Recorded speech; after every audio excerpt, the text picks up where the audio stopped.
নিত্য নতুন বাংলা অডিও গল্প শুনতে হলে সাবস্ক্রাইব করুন আমাদের এই গল্পের লাইব্রেরি চ্যানেলটিকে এবং পাশের বেল আইকনটিতে ক্লিক করুন নতুন আপডেট পেতে।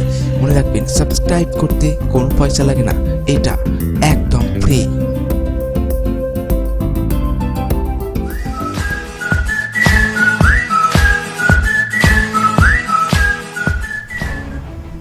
গল্পের লাইব্রেরিতে আজ আপনাদের জন্য কর্নেল সিরিজের আরও একটি দুর্দান্ত রোমহর্ষক গোয়েন্দা কাহিনী নিয়ে আমরা হাজির হয়েছি।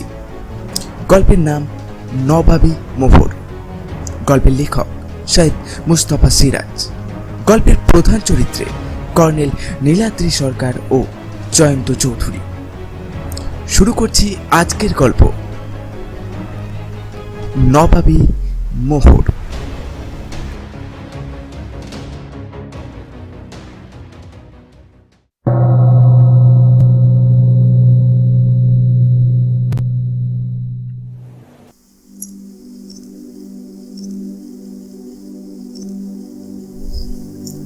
লাইলা আর মনমুন দুই বোন। লাইলার বয়স 22, মনমুনের 18। মুর্শিদাবাদ নবাব বংশের যেসব শাখা বিহারের রাজমহল থেকে মুঙ্গের পর্যন্ত নানা জায়গায় একসময় ছড়িয়ে ছিটিয়ে ছিল, ইংরেজের আমলে ক্রমশ তারা বিত্তহীন হয়ে পড়ে এবং ভাগ্যের সন্ধানে আবার অন্য জায়গায় চলে যায়। শুধু থেকে যায় একটি মাত্র পরিবার, গড় জিন্দান খণ্ডে।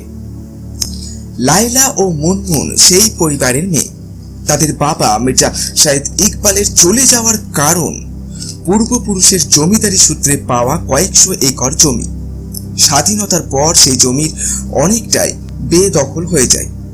তবু যা আছে তা দিয়ে কয়েক পুরুষ হেসে খেলে কাটানো যাবে। মির্জারা দুই ভাই ছিলেন, কিন্তু ছোট ভাই মির্জা শাহেদ জালাল যৌবনে মোটরসাইকেলে অ্যাক্সিডেন্ট করে ধনুষ্টঙ্কার রোগে মারা যান। তার স্ত্রী ইংরেজ মহিলা। মির্জা জালাল অক্সফোর্ডে পড়তে গিয়ে তাকে শাদী করে বাড়ি ফেরেন। তার স্ত্রীর নাম মেরি এবং ধর্মে খ্রিস্টান, কিন্তু মেরিকে শরিয়ত অনুসারে ধর্মান্তরিত করতে হয়নি, যদিও তাকে বেগম মারিয়াম নামে ডাকা হয়। বেগম মারিয়াম এখনো খ্রিস্টান। মুসলিম শরিয়ত অনুসারে খ্রিস্টান ও ইহুদি ধর্মের মেয়ে বিয়ে করলে তাকে মুসলিম ধর্মে দীক্ষিত করা আবশ্যিক নয়, কারণ মুসলিম মতে খ্রিস্টান ও ইহুদি ধর্ম ইসলাম ধর্মের অন্তর্ভুক্ত এবং তাদের প্রফেটরাও মুসলিমদের কাছে সম্মানীয় প্রফেট। তবে মুসলিম ধর্মে ওই দুটি ধর্মের সম্প্রদায়কে বলা হয় পথভ্রষ্ট। মেরি মুসলিম হতে চাননি, তাই তার স্বামী মির্জা জালাল তার ইচ্ছার বিরুদ্ধে জোর খাটাননি। যদিও মেরির মুসলিম হওয়াটা সমাজের কাছে বাঞ্ছনীয় ছিল, তাহলেও মেরি মুসলিম সমাজে অপান্তে অচ্যুত হননি, কারণ তিনি শ্রদ্ধেয় পেগম্বর ঈসা অর্থাৎ যিশুর সম্প্রদায়ভুক্ত।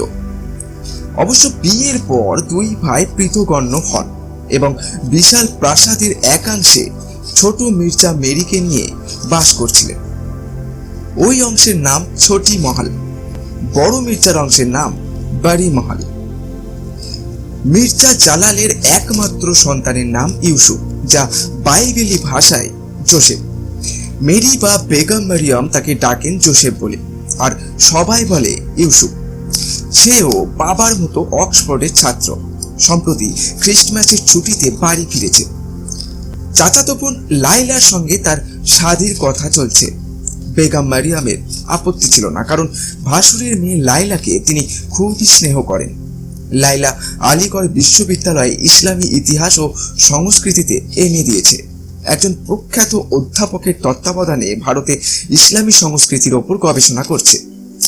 এই বয়সে অত বিদ্যা বুদ্ধি নিয়ে গড় জিন্দনখণ্ডে এই নবাব পরিবার খুবই গর্বিত। কিন্তু আপত্তি ইউসুফের, আর সেটাই ভাববার কথা। তার মানসিকতা সম্পূর্ণ আধুনিক। লাইলাকে সে বোন হিসেবে দেখে আসছে, স্ত্রী বলে ভাবতে তার খুবই লজ্জা হয়। এই ব্যাপারটা তাকে এবার ভীষণ ক্রুদ্ধ করেছে। সে শাসিয়ে বলেছে, এখনই এইসব কথাবার্তা বন্ধ না করলে সে বাড়ি থেকে চলে যাবে এবং আর কোনোদিনও ফিরবে না। ইংরেজ মহিলার রক্ত বেগম মারিয়ামের, তাই অবশেষে ব্যাপারটা বুঝে তিনি পিছিয়ে আসার কথা ভাবছেন। সত্যি তো, তিনি বা কেমন করে এতদিন ভাসুর এবং বড় জায়ের কথায় সাই দিয়ে এসেছেন। মরিয়ম এখন এই জন্য লজ্জিত এবং অনুতপ্ত, কিন্তু সে কথা প্রকাশ করতে ভয় পাচ্ছেন, সংকোচ বোধ হচ্ছে তার। বড় মির্জা খুব জেদি এবং গোয়ার গোবিন্দ লোক, যেমন অহংকারী তেমনই মেজাজি উনি। তার স্ত্রী বেগম আফরোজও তাই, দরজাল মেয়ে। 27 ডিসেম্বর সন্ধ্যায় সবে বিশাল চাঁদ উঠেছে পাহাড়ি এলাকায়। গঙ্গা নদী নবাবী প্রাসাদের নিচে বয়ে যাচ্ছে। প্রচন্ড শীত, কুয়াশা ঘনিয়েছে। চাঁদটা উঠেছে একটু দূরে গড় বা দুর্গের মাথায়। দুর্গ বলতে এখনো একটা ধ্বংসাবশেষ। গঙ্গার বুক থেকে খাড়া উঠে গেছে পাথরের পাঁচিল, কোথাও কোথাও তা ভাঙনে ধসে গেছে। 3 দিকের গড় খাই বুঝে ভুট্টা ও জব ক্ষেত হয়েছে, তাই 3 দিকের পাঁচিলও ভাঙা। দুর্গের ভেতর ঘর বাড়ি আর কিছু নেই। ধ্বংসাবশেষের ওপর ঘন জঙ্গল রয়েছে। ওদিকে দিন দুপুরেও কেউ পারদ পক্ষে পা বাড়ায় না। ভূত প্রেত, বুনো জানোয়ার আর সাপের আড্ডা। গঙ্গার ধারে এই নবাব বাড়ি। বাড়ির পর বিরাট বাগান, আজকাল আর যত্ন হয় না। বাগানের শেষে চওড়া পাথুরে ধাপ। গঙ্গার জল সেই ধাপের নিচে বয়ে যাচ্ছে। বর্ষার সব ধাপ ডুবে যায় এবং জল বাগানের পাঁচিল ছোঁয়।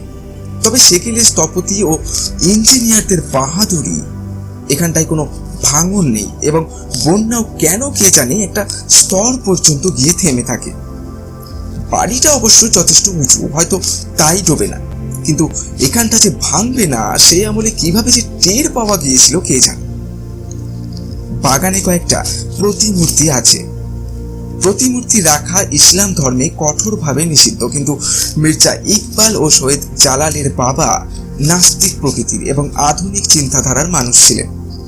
প্রতিমূর্তিগুলো তার আমলে ইউরোপীয় ভাস্কররা তৈরি করেছিলেন। প্রতিমূর্তি আছে মোট 3টি।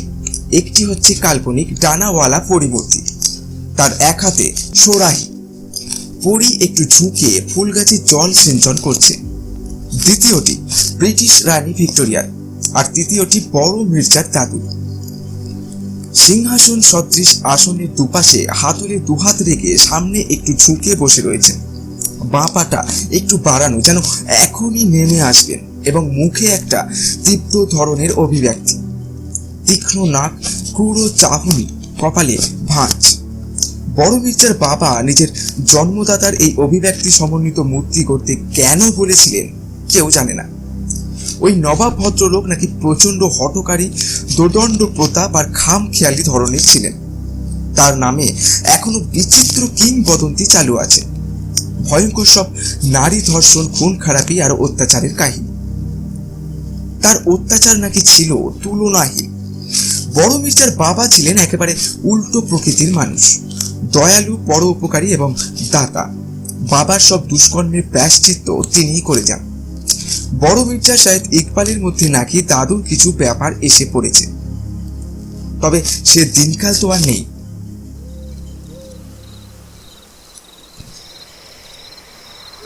27 ডিসেম্বর সন্ধ্যায় সবে চাঁদ উঠেছে। গড়ের জঙ্গলে কুয়াশা ঘন হয়েছে। বাগানে লাইলা আর মুনমুন একটা পাথরের আসনে বসে বিকেল থেকে চাচাতো ভাই ইউসুফের কাছে অক্সফোর্ড বিশ্ববিদ্যালয়ের গল্প শুনছে। সন্ধ্যা, শীত, শিশির আর কুয়াশার কথা ভুলে 2 বোন তন্ময়। মুনমুন সবে আলিগড়ে ভর্তি হয়েছে, তার কৌতূহলটা বেশি। কথা বলতে বলতে হঠাৎ ইউসুফ মুখ তুলে কি দেখতে থাকলো। লাইলা বলল কি, মুনমুনও বলল কি, কিন্তু ইউসুফ কোনো জবাব না দিয়ে ফের কথা শুরু করলো। একটু পরে ফের সে থেমে গেল এবং মুখ তুলে কি দেখতে থাকলো। ওরা ফের বলল, কি দেখছেন ভাইজান?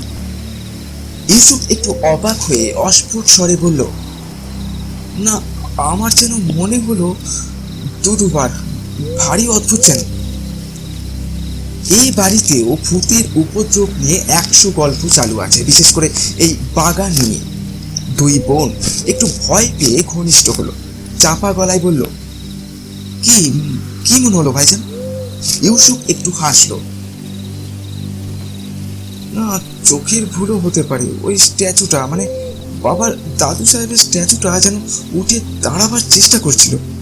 আমি চোখের কোনায় নড়াচড়া দেখে মুখ তুলতেই থেমে গেল, কিন্তু দুবার বডিটা বেশ খানিকটা উঠেছে আর চোখে পড়তেই কি অবাক।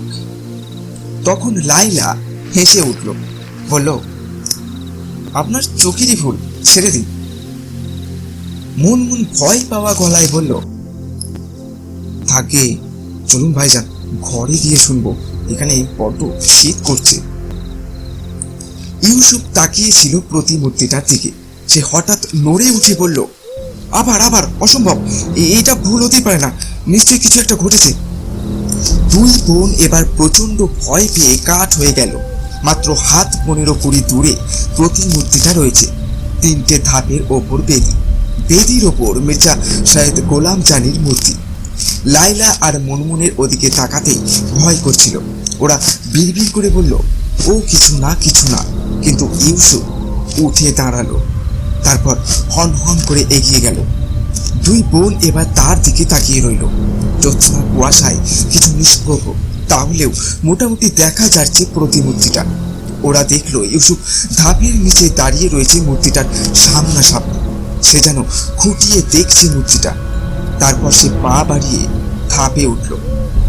এরপর যা ঘটল তা অবিশ্বাস্য এবং ভয়ঙ্কর।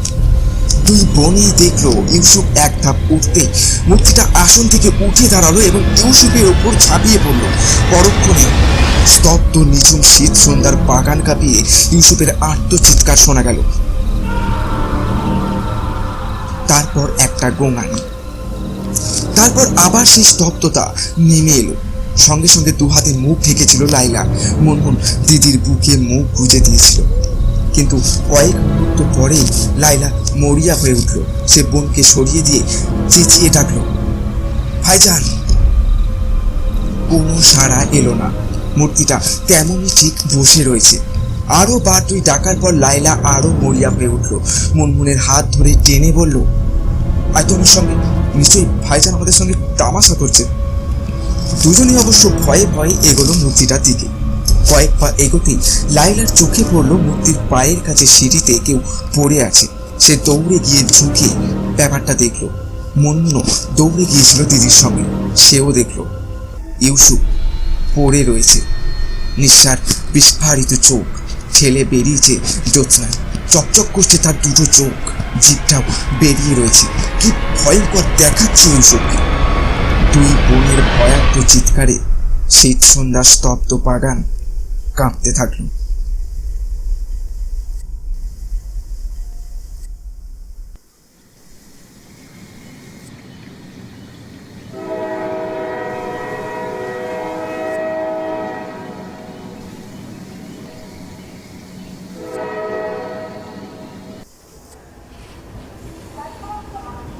পূর্ব রেলের মোহনপুর জংশন থেকে একটি শাখা উত্তর বিহারের ঝিন্দাগড় পর্যন্ত গিয়ে শেষ হয়েছে।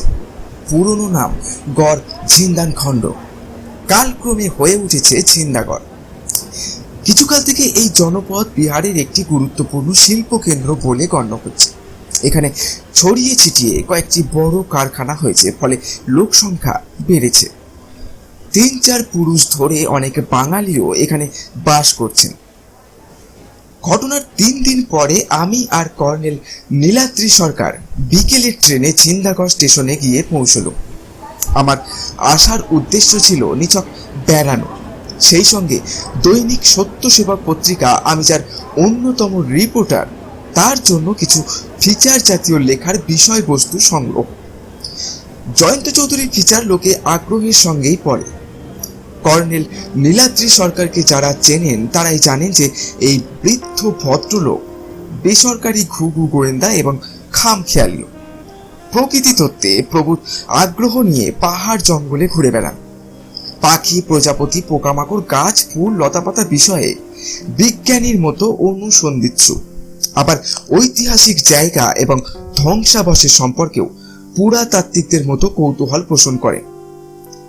বাইরে গেলেই সঙ্গে বাইনোকুলার, প্রজাপতি, পোকামাকড় ধরা জাল ইত্যাদি হরেক সরঞ্জাম নিয়ে যান। ঝিন্দাগড়ে ওর আসার পেছনে এবার একটি মাত্র কারণ ছিল, তা হলো সম্প্রতি স্টেটসম্যানে প্রকাশিত একটি প্রকৃতি বিষয়ক নিবন্ধ, যাতে দুর্লভ প্রজাতির পাখির উল্লেখ ছিল। এই পাখি নাকি ঝিন্দাগড়ের গড়ের জঙ্গলে সম্প্রতি দেখা দিয়েছে।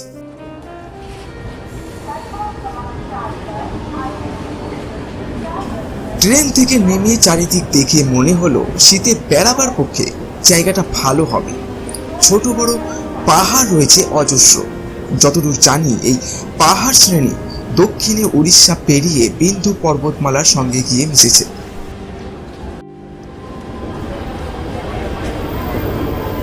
অল্প স্বল্প মোটঘাট রেলগুলির সাহায্যে আমরা নিয়ে গেলাম। কর্নেল একটু হেসে বললেন, জয়ন্ত, টাঙায় ওঠা যাক। ঐতিহাসিক জায়গায় গিয়ে প্রাচীন স্মৃতির প্রতি সম্মান জানাতে হলে এর চেয়ে উৎকৃষ্ট কিছু আর থাকতে নেই। চোখ বুঝে তুমি অনায়াসে কল্পনা করতে পারবে যে আমরা প্রাচীন যুগে ফিরে গেছি। বুড়ো বড্ড রোম্যান্টিক, অতএব সায় দিলাম। আমাদের টাঙাওয়ালার নাম ছিল ইব্রাহিম। সরকারি ডাক বাংলোয় যাব শুনে এসে আমাদের বিরাট সরকারি অফিসার ধরে নিল এবং খুব সমীহ করে কথা বলতে থাকলো। আর কর্নেলকে দেখতে বিলিতি সাহেব এবং সবার সঙ্গে ভাব জমাতে ওস্তাদ।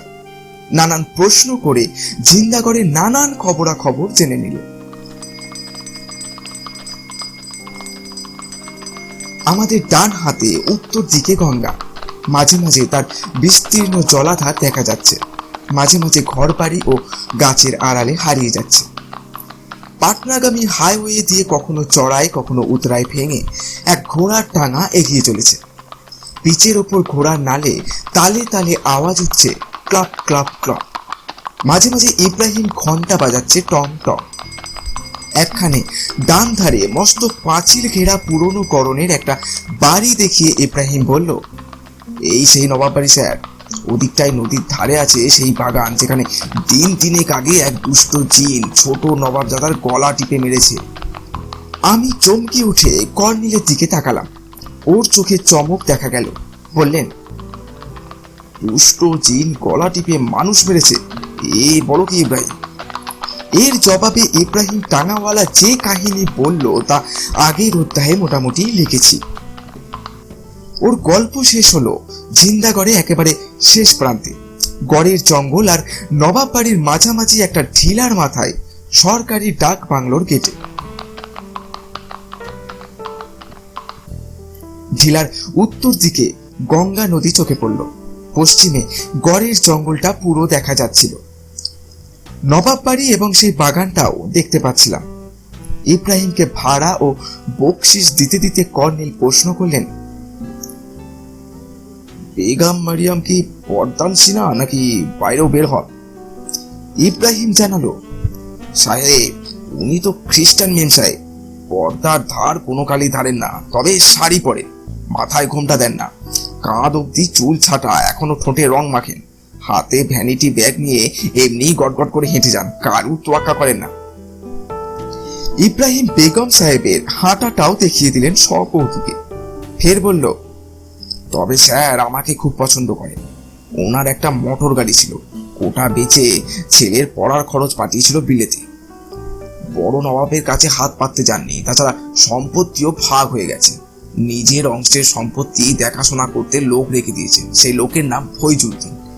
মীর সাহেব না থাকলে মেম সাহেবের খুব মুশকিল হতো স্যার। কর্নেল বললেন, ফৈজুদ্দিন সাহেব কি নবাব বাড়িতে থাকেন নাকি? জি হ্যাঁ, ইব্রাহিম গর্বের সঙ্গে জানালো। এত তো রিক্সা ট্যাক্সি টাঙা রয়েছে ঝিন্দাগড়ে, উনি আমার টাঙা ছাড়া আর কিছুতে চাপবেন না। বেরোতে হলে আমার কাছে খবর পাঠাবেন, আর আমি তখনই স্যার 100 সবারই ফেলে ওনার খিদমতে হাজির হব। আসলে আমার ঘোড়াটা দেখুন স্যার, মোটর গাড়ির রেস লড়িয়ে দিন না, বহুত খানদানি ঘোড়া আছে স্যার।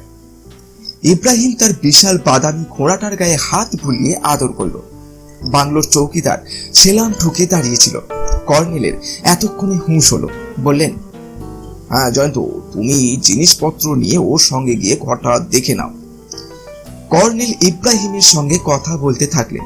আমারও কৌতূহল হচ্ছিল, কিন্তু চৌকিদার জিনিসপত্র নিয়ে এগোচ্ছে, অগত্যা পা বাড়ালাম। টের পেলাম বুড়ো ঘুঘুটি খুন খারাপির গল্প পেয়ে নড়ে উঠেছে। যা স্বভাব বরাবর। শকুনের যেমন মরার গন্ধ পেয়ে টনক নড়ে এবং খাই খাই করে দূর থেকে ডানা মেলেও ছুটতে থাকে, তেমনই ওর অবস্থা। এর ফলে মুশকিল হবে এই যে ওর প্রকৃতি তত্ত্ব আর আমার ভ্রমণের সব আনন্দ এবারও যথারীতি মাঠে মারা পড়বে। কপালে কি যে দুর্ভোগ ঘটবে জানি না। বেঘরে কাদের পাল্লায় পড়ে এই বিদেশে প্রাণটা খোয়াতে হবে কিনা তাই বা কে জানে। কতবার তো নিহাত অল্পের জন্য বেঁচে গেছি।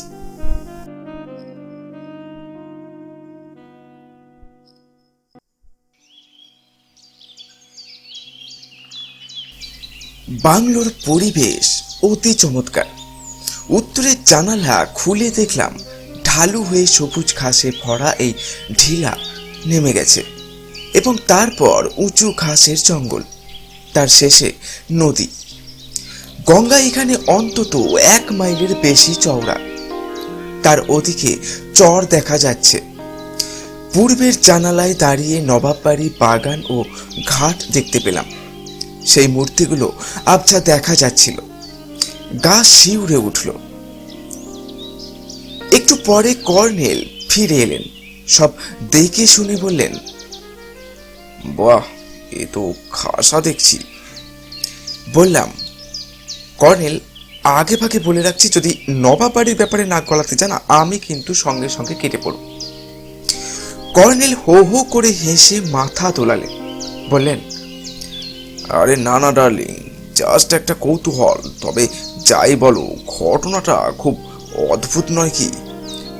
প্রবল প্রতাপান্বিত জমিদার মির্জা শায়েদ গোলাম জানির আত্মা নিজের ব্রোঞ্জ প্রতিমূর্তির মধ্যে আত্মপ্রকাশ করে নিজের প্রপৌত্রকে গলা টিপে মেরে ফেললেন।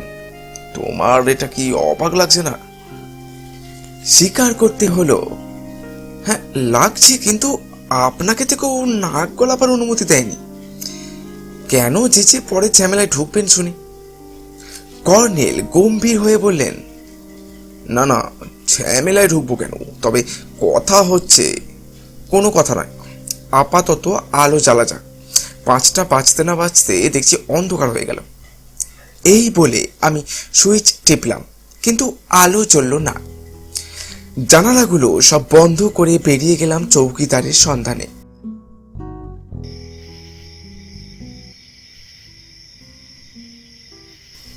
বারান্দা ঘুরে কিচেনে যেতেই ওকে দেখতে পেলাম।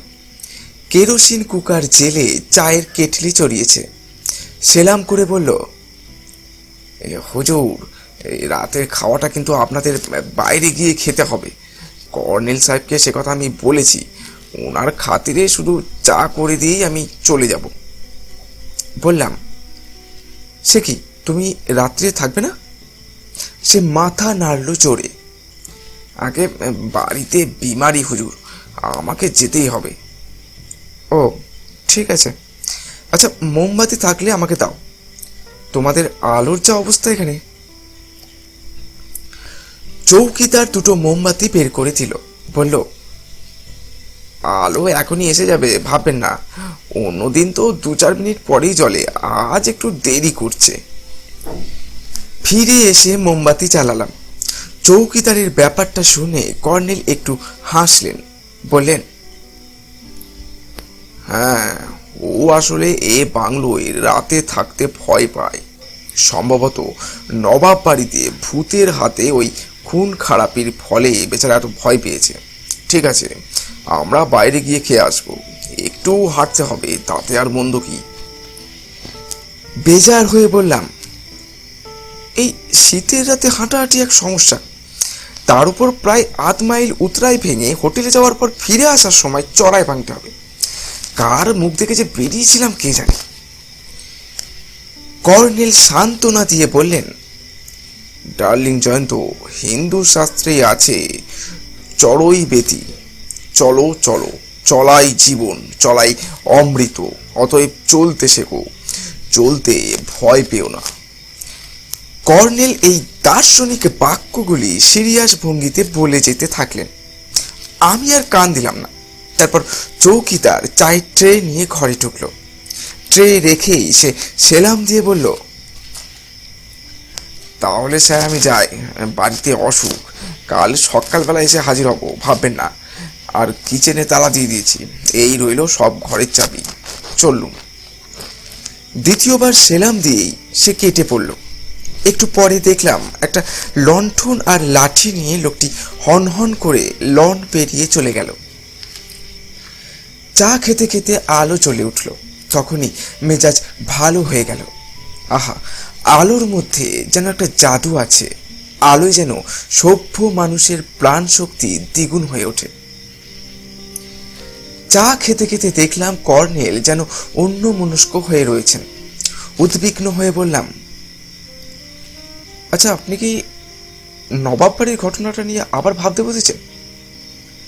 কর্নেল হঠাৎ লাফিয়ে উঠলেন, কোনার দিকে তাকিয়ে বললেন, জয়ন্ত, আরে বাংলোয় ফোন রয়েছে, কি আনন্দের কথা এটা। এতক্ষণে চোখে পড়ল ফোনটা। কোনায় নিচু টুলে চমৎকার লাল রঙের একটা ফোন। হেসে বললাম, খেলনার ফোন নয় কিনা দেখুন আগে, পরীক্ষা করা যাক। বলে কর্নেল গিয়ে ফোনটা তুললেন, তারপর পকেট থেকে একটা নোট বই বের করে কি একটা নাম্বার দেখে ডায়াল করতে থাকলেন। তাজ্জব হয়ে বসে রইলাম। এখানেও ওর চেনা জানা কেউ আছেন দেখছি, তার নাম্বারও সঙ্গে নিয়ে এসেছেন। তারপর ওকে ইংরাজিতে বলতে শুনলাম, হ্যাঁ মিস্টার মাধব শর্মা, হ্যাঁ হ্যাঁ বলুন বলুন, আমি ডাক বাংলো থেকে কর্নেল সরকার বলছি। হ্যাঁ বললেই বুঝবেন, please. Mr Sharma, hello, colonel Niladri Sarkar বলছি। হ্যাঁ, কিছুক্ষণ আগে এসেছি, কেমন আছেন? আচ্ছা, দ্যাটস ফাইন। হ্যাঁ, আমার কথা ভাবছিলেন, হাউ অ্যামেজিং। ও আরে না না না না, জাস্ট দই ভাত এসে পড়েছি। ও না না না না না, কোনো অ্যাসাইনমেন্ট নেই, জাস্ট এমনি। হ্যাঁ চলে আসুন, খুব খুশি হব। আর বলছি, একটা ছোট্ট অনুরোধ মিস্টার শর্মা, চৌকিদার আমাদের কেটে পড়েছে, দয়া করে মোটামুটি ভালো কোনো হোটেলের নাম্বার জানা থাকলে আমাদেরকে বলুন। না না, আপনাকে চোখি পড়াতে হবে না, আপনি তো আমাদের মতো বুড়ো ব্যাচেলার। থ্যাঙ্কস, হ্যাঁ বলুন বলুন। 7-8-78। আচ্ছা ঠিক আছে, হ্যাঁ আমি ম্যানেজ করছি। থ্যাঙ্কস থ্যাঙ্কস, আসুন আসুন আসুন। ফের ডায়াল করলেন, তারপর বোঝা গেল কোনো হোটেল থেকে ডিনার পাঠাবার ব্যবস্থা করে ফেললেন। যাকে শীতে হাঁটাহাঁটি থেকে বাঁচা গেল। উনি ফোনটা রেখে উঠে এলে বললাম, আচ্ছা, আপনার এই শর্মাটা কি পুলিশ? কর্নেল হাসলেন, জয়ন্ত, পুলিশের যত বদনামি থাক, ওরা যদি না থাকতো তাহলে মানুষের কি অবস্থা হতো। নবাব বাদশাদের আমলে ইতিহাস পড়ে দেখো, ব্রিটিশ ভারতে যে কয়েকটি উৎকৃষ্ট কাজ করে গিয়েছে তার অন্যতম এই পুলিশি ব্যবস্থা। বিরক্তি দেখিয়ে বললাম, এক্ষেত্রে পুলিশ মানে নবাব বাড়ির ঘটনায় আপনার নাক গলানো। কে এই মাধব শর্মা? কর্নেল হাসতে হাসতে বললেন, পুলিশ সুপার। কেন, গত বছর প্রতাপগড়ে তুমিও তো ছিলে, সে যে ভুতুরে ছবির কেসটা। তখনই খুশি হয়ে বললাম, ওহো আচ্ছা তাই বলুন, উনি ঝিন্দাগড়ে বদলি হয়ে এসেছেন তাহলে? কর্নেল বললেন, কোনো নতুন জায়গায় যাবার আগে আমার অভ্যাস আগে জেনে নি সেখানে চেনা জানা কেউ আছেন কিনা। যাকে দেশের উন্নতি হয়েছে এতদিনে, বাংলোয় ফোন দেখে আমার যে কি আনন্দ হচ্ছে জয়ন্ত। বলে কর্নেল বেরিয়ে বারান্দায় গেলেন। বুঝলাম শর্মার আসার অপেক্ষা করতে গেলেন, কিন্তু ক্রমশ আমার মনে একটা অস্বস্তি জাগতে থাকলো। নিয়তেই যেন চক্রান্ত করে আবার খুন খারাপের রহস্যে জড়িয়ে ফেলতে চাই। না, এই ঘুঘুটির সঙ্গ এবার আমি ছেড়ে দেব। নতুন জায়গায় বেড়াবার আনন্দ এভাবে কতবার যে নষ্ট হয়েছে তার সংখ্যা নেই। মন মরা হয়ে বসে রইলাম। একটু পরে জিপের শব্দ শোনা গেল।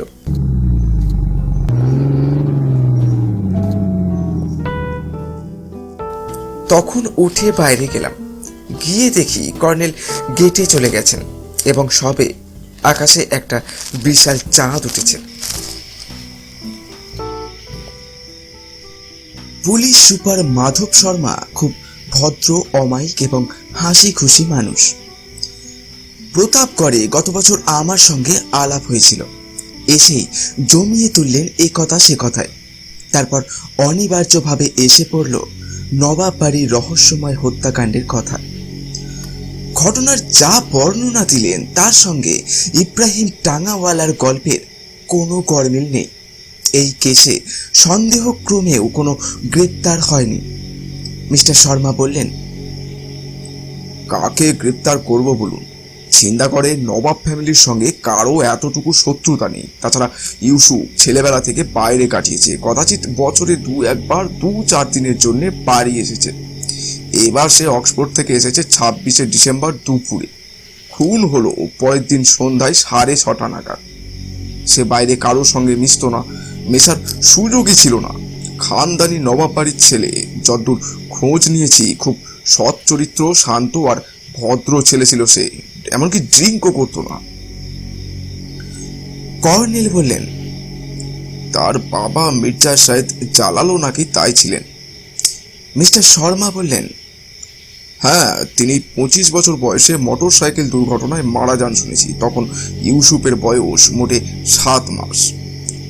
কর্নেল বললেন, ধনুষ্টঙ্কার রোগেই মারা গেছিলেন তো? খবর নিয়েছেন তাহলে? বলে মিস্টার শর্মা একটু হাসলেন। যাকে যা বলছিলুম, ইউসুফের মা মিসেস মেরি, লোকে বলে বেগম মারিয়াম, একমাত্র ছেলের মৃত্যুতে ভেঙে পড়েছেন। কিন্তু উনি কাউকেও সন্দেহ করার কথা বলেননি। বলছেন কিছু বুঝতে পারছি না। আমি বললাম, আচ্ছা, ইউসুফের কাকা বড় মির্জা সাহেব সম্পর্কে আপনার কি ধারণা?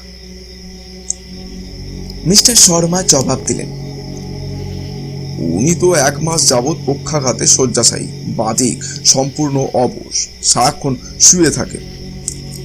কর্নেল বললেন, ইউসুফের মৃত্যুতে লাভবান হবেন কে, মানে সম্পত্তির ব্যাপারে? Mrs Mary Mirza. Mr Sharma বললেন, ছোট নবাব মৃত্যুর আগে সজ্ঞানে সেই মতো উইল করে গেছেন, যেন টের পেয়েছিলেন যে আর বাঁচবেন না। কিন্তু সম্পত্তির স্বার্থ দেখলে তো তাহলে ছেলেকে খুনের দায়ে মাকে গ্রেপ্তার করতে হয়। কর্নেল বললেন, দ্যাটস রাইট। আচ্ছা, এবার বলুন পোস্টমর্টম রিপোর্টে কি বলছে? মিস্টার শর্মা জবাব দিলেন, তীক্ষ্ণধার ব্লেড জাতীয় কোনো অস্ত্রে শ্বাসনালী কেটে দেওয়া হয়েছিল। মুসলিমরা যেভাবে প্রাণী জবাই করে অবিকল সেইভাবে। কর্নেল চমকে উঠলেন, বললেন, কিন্তু আমি যে শুনলাম গলা টিপে মারা হয়েছে। মিস্টার শর্মা একটু হাসলেন। ওটাই রটেছে, কারণ মির্জা গোলাম জানির স্ট্যাচু উঠে এসে নাতিকে যখন খুন করেছে তখন ওটাই তো গল্পের সঙ্গে খাপ খায়। ভূত প্রেত বা জিন ছুরি পাবে কোথায়? সবাই ধরে নিয়েছে বরফের মতো ঠান্ডা ব্রোঞ্জের হাতই হলো খুনের অস্ত্র। বিশেষ করে লাইলা আর মুনমুন 2 বোন আমাদেরও সেই বর্ণনা দিয়েছিল। কিন্তু পরে ওরা এবং নবাব বাড়ির সবাই সচক্ষে দেখেছে যে ইউসুফকে কেউ জবাই করেছে। জায়গাটা রক্তে ভেসে যাচ্ছিল। তাছাড়া নবাব বাড়িতে তো বাইরের কারো ঢোকা অসম্ভব, তাই বাইরের কেউ ব্যাপারটা দেখেনি এবং যথেচ্ছা রটিয়েছে। এর ফলে কি হয়েছে জানেন? সূর্যাস্তের পর এ তল্লাটে আর কেউ পা বাড়াচ্ছে না। কর্নেল বললেন, আচ্ছা, লাইলার সঙ্গে নাকি ইউসুফের বিয়ের কথা চলছিল? মিস্টার শর্মা বললেন, হ্যাঁ চলছিল, তবে শেষ দিকে মিসেস মেরি মির্জা নানান ছল চুতো করে এড়িয়ে যাচ্ছিলেন। ছেলের অমত ছিল। লাইলার মা বেগম আফরোজেরই তাগিদ ছিল বেশি। বেগম আফরোজও শুনেছি খুব দরজাল প্রকৃতির মহিলা, স্বামীর চেয়েও এক কাঠি ওপরে। কিন্তু তাই বলে ওই কারণের জন্য ইউসুফকে খুন করে ফেলবেন এই কথা ভাবা যায় না। সেটা অবিশ্বাস্য, অযৌক্তিক, তাই নয় কি? কর্নেল মাথা নেড়ে সায় দিয়ে বললেন, ঠিকই বলেছেন। আচ্ছা মিস্টার শর্মা, মিসেস মেরি মির্জার প্রপার্টি দেখাশোনা করেন যে ভদ্রলোক, তার কি যেন নামটা? ও, মীর সাহেব তো, মীর ফৈজুদ্দিন। হ্যাঁ হ্যাঁ। আচ্ছা, ওকে সন্দেহ করার মতো কিছু নেই? আজ্ঞে না। মিসেসের খুবই বিশ্বাসভাজন। তাছাড়া ঝিন্দাগড়ে উনি একজন ধার্মিক মুসলমান হিসেবে খ্যাত। ওনার বয়স কত? বৃদ্ধ বলা যায়, 60-এর বেশি তো বটেই, তবে কর্মঠ, স্বাস্থ্যবান মানুষ। মিসেস মেরি মির্জাকে উনি মেয়ের মতো দেখাশোনা করেন। নবাব বাড়িতে দুই পরিবারের লোক সংখ্যা কত এবং তাদের সম্পর্কে কিছু বলবেন কি মিস্টার শর্মা? তাছাড়া বাড়ির বর্ণনা দিলেও খুশি হব। কর্নেলের এই প্রশ্নের জবাবে মিস্টার শর্মা বললেন, বাড়িটা বিশাল, এখন মাঝামাঝি দুই অংশে বিভক্ত। প্রকাণ্ড উঠোন রয়েছে, তার মাঝামাঝি পার্টিশন করা হয়েছে ইটে। বারান্দা অবধি উঠে গেছে সেই পাঁচিল, কিন্তু দোতলায় এক পরিবার থেকে অন্য পরিবারে যাতায়াতের অসুবিধে নেই। ওপরের বারান্দার বর্ডার স্বরূপ যে দেওয়ালগুলো করা হয়েছিল, পরে ছোট নবাবের মৃত্যুর পর সেখানে একটা দরজা বসানো হয়েছে। কপাট আছে, তবে নাকি কপাটটা সবসময় খোলা থাকে। দুই পরিবারের লোকেরা যাতায়াত এবং মেলামেশা করে। বলে মিস্টার শর্মা একটা কাগজে বাড়ি ও বাগান সমেত চৌহদ্দির নকশা এঁকে দিলেন। কর্নেল সেটা হাতে নিয়ে বললেন, এবার লোকজনের কথা বলুন। মিস্টার শর্মা বললেন, বড় নবাব মির্জা সাইদ ইকবাল, তার স্ত্রী বেগম আফরোজ, দুই মেয়ে লাইলা ও মুনমুন। এদের কথা আপনি ইতিমধ্যে শুনেছেন। এবার বলি বড় নবাবের ফ্যামিলির অন্য লোকজনের কথা। ওর প্রাইভেট সেক্রেটারি আছেন একজন, তার নাম আতাউল্লাহ বেগ, ব্যাচেলার, বয়স 32-33, থাকেন বাড়ির শেষ দিকের ঘরে, একতলায়। অন্দরে ঢুকতে মানা নেই ওর। 7 বছর ধরে রয়েছেন। তার বাড়ি দিল্লিতে, সুশিক্ষিত বিলাসী যুবক আর বিশ্বস্ত।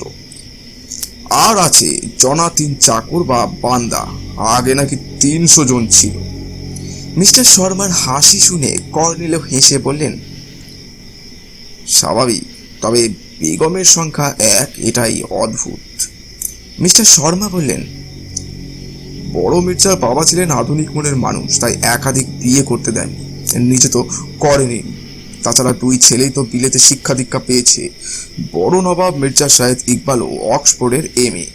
ঝিন্দাগড়ের নবাব ফ্যামিলি পুরুষ পরম্পরায় অক্সফোর্ডের ছাত্র। লাইলা মুনমুন মেয়ে বলে অত দূরে পাঠানো হয়নি।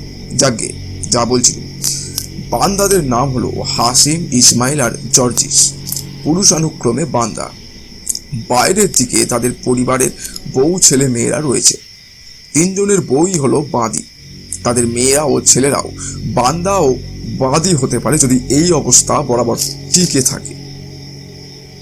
এবার বলি মিসেস মেরি মির্জার ফ্যামিলির কথা। মীর সাহেবের কথা আগেই বলেছি, তবে তিনি ফ্যামিলি নিয়ে থাকেন খড়িঘরের কাছে চকবাজারে। ভোরের বেলায় আসেন, অনেক রাতে বাড়ি ফেরেন। খাওয়াটা নবাব বাড়িতেই হয়। মিসেস মেরির বাবুচি কাম পরিচারিকা মিসেস মিশেল, তিনিও কিন্তু কর্ত্রীর মতো এদেশি পোশাক ও শাড়ি পরে থাকেন। কর্নেল বললেন, খ্রিস্টান নিশ্চয়ই? হ্যাঁ, অ্যাংলো ইন্ডিয়ান মহিলা। মিসেস মেরি এ বাড়ি আসার সময় কলকাতা থেকে সঙ্গে এনেছেন। কর্ত্রীর চেয়ে বয়স বেশি, রীতিমতো গার্জেন। আর রইল চাকর বা বান্দা, তাদের সংখ্যা 2। বান্দার নাম হাতেম আর বাঁদির নাম মাইমুনা। হাতেমের ফ্যামিলি আছে আর মাইমুনা একা। ছোট মহলের বাইরের দিকে আলাদা থাকে। এছাড়া বাইরের বাড়িতে তো আত্মীয় স্বজন অনেক বাস করছে। আমার ঘুম পাচ্ছিল, হাই তুললাম। কর্নেল বললেন, বাপরে, এই যে দেখছি মহাভারত। হ্যাঁ কর্নেল, নবাবী ব্যাপার আর কাকে বলে। যাই হোক, এই বিরাট ব্যাপারের মধ্যে ইউসুফের মৃত্যু রহস্য আঁচ করা খড়ের গাদায় সূচ খোঁজার মতো কঠিন। আমরা অবশ্য প্রত্যেককে পুঙ্খানুপুঙ্খ জেরা করেছি, প্রত্যেকের বিবৃতিও নিয়েছি। ইচ্ছে করলে আপনি তাতে চোখ বুলোতে পারেন। ফাইলে একটা কপি রয়েছে, এনেছি। আপনার অনুমতি পেলে গাড়ি থেকে নিয়ে আসবো, কিন্তু এটা প্রেস্টিজের প্রশ্ন হয়ে দাঁড়িয়েছে। নবাব ফ্যামিলির প্রভাব আছে সরকারি মহলে। মিসেস মেরি মির্জা তো মন্ত্রী মহলেও ধরেছেন শুনেছি। ডিএম আমার সঙ্গে ঘন ঘন কনফারেন্সে বসছেন। এই অবস্থায় আপনাকে পাওয়া মানে আকাশের চাঁদ হাতে পাওয়া কর্নেল। আমার ঘুমটুকু কেটে গেল। যা আশঙ্কা করেছিলাম তাই হতে চলেছে। কর্নেলের ইচ্ছে থাক বা না থাক, মিস্টার শর্মার অনুরোধে ওকে ঢেকে গিলতেই হবে। উদ্বিগ্নভাবে কর্নেলের মুখের দিকে তাকালাম। কর্নেল 2-3 মিনিট কিছু ভাবলেন, তারপর বললেন, দেখুন মিস্টার শর্মা, আমি এখানে এসেছিলাম স্টেটসম্যানের একটা খবর পড়ে। না না, এ খবর নয়। গড়ের জঙ্গলে একরকম দুর্লভ প্রজাতির পাখি নাকি দেখা গিয়েছে, তার একটা ফটো নেওয়াই আমার একান্ত উদ্দেশ্য। এই জন্যে সারা শীতকালটাও প্রয়োজনে আমি এখানে কাটিয়ে দিতে রাজি। কিন্তু কথা হচ্ছে, কেসটা আমার ধারণা খুবই গোলমেলে। সম্ভবত এর পেছনে নবাব ফ্যামিলির কোনো পুরনো ঘটনা জড়িয়ে আছে। আমি তাই সম্পূর্ণ বাইরে থেকে বরং আপনাদের পরামর্শ দিয়ে সাহায্য করতে পারি। আপনারা তদন্ত সূত্রে যেসব তথ্য পাবেন আমায় জানালে আমি হয়তো পরামর্শ দিতে পারবো, কিন্তু তার বেশি কিছু নয়, কারণ ওই পাখির ব্যাপারটা আমাকে অন্য কাজে মন লাগাতে দেবে না। আমি আশ্বস্ত হলাম। মিস্টার শর্মা একটু হেসে বললেন, অগত্যা তাই হোক। আপনার পরামর্শ আমাদের কাছে খুবই মূল্যবান, কিন্তু নবাবী ফ্যামিলির কোনো পুরনো ঘটনা বলতে আপনি কি কিছু জানেন নাকি? কর্নেল ঘাড় নেড়ে বললেন, না, স্রেফ অনুমান, তবে ভুল হতেও পারে। প্রাচীন অভিজাত সব ফ্যামিলিতেই কোনো না কোনো কেচ্ছা কেলেঙ্কারি অথবা কোনো গুপ্ত ব্যাপার থাকে। তার জের স্বরূপ বহু কাল ধরে পুরুষ পরম্পরায় অনেক ঘটনা বা দুর্ঘটনা ঘটতে থাকে। এরকমটি নিশ্চয়ই আপনার অভিজ্ঞতাতেও দেখেছেন। মিস্টার শর্মা বললেন, হ্যাঁ, এই যেমন ধরুন হিরণ্যগড়ের রাজ ফ্যামিলির কেসটা। কর্নেল বললেন, শুনেছি। এক টুকরো হীরের জন্য 3 পুরুষে 22টা খুন খারাপি হয়েছিল।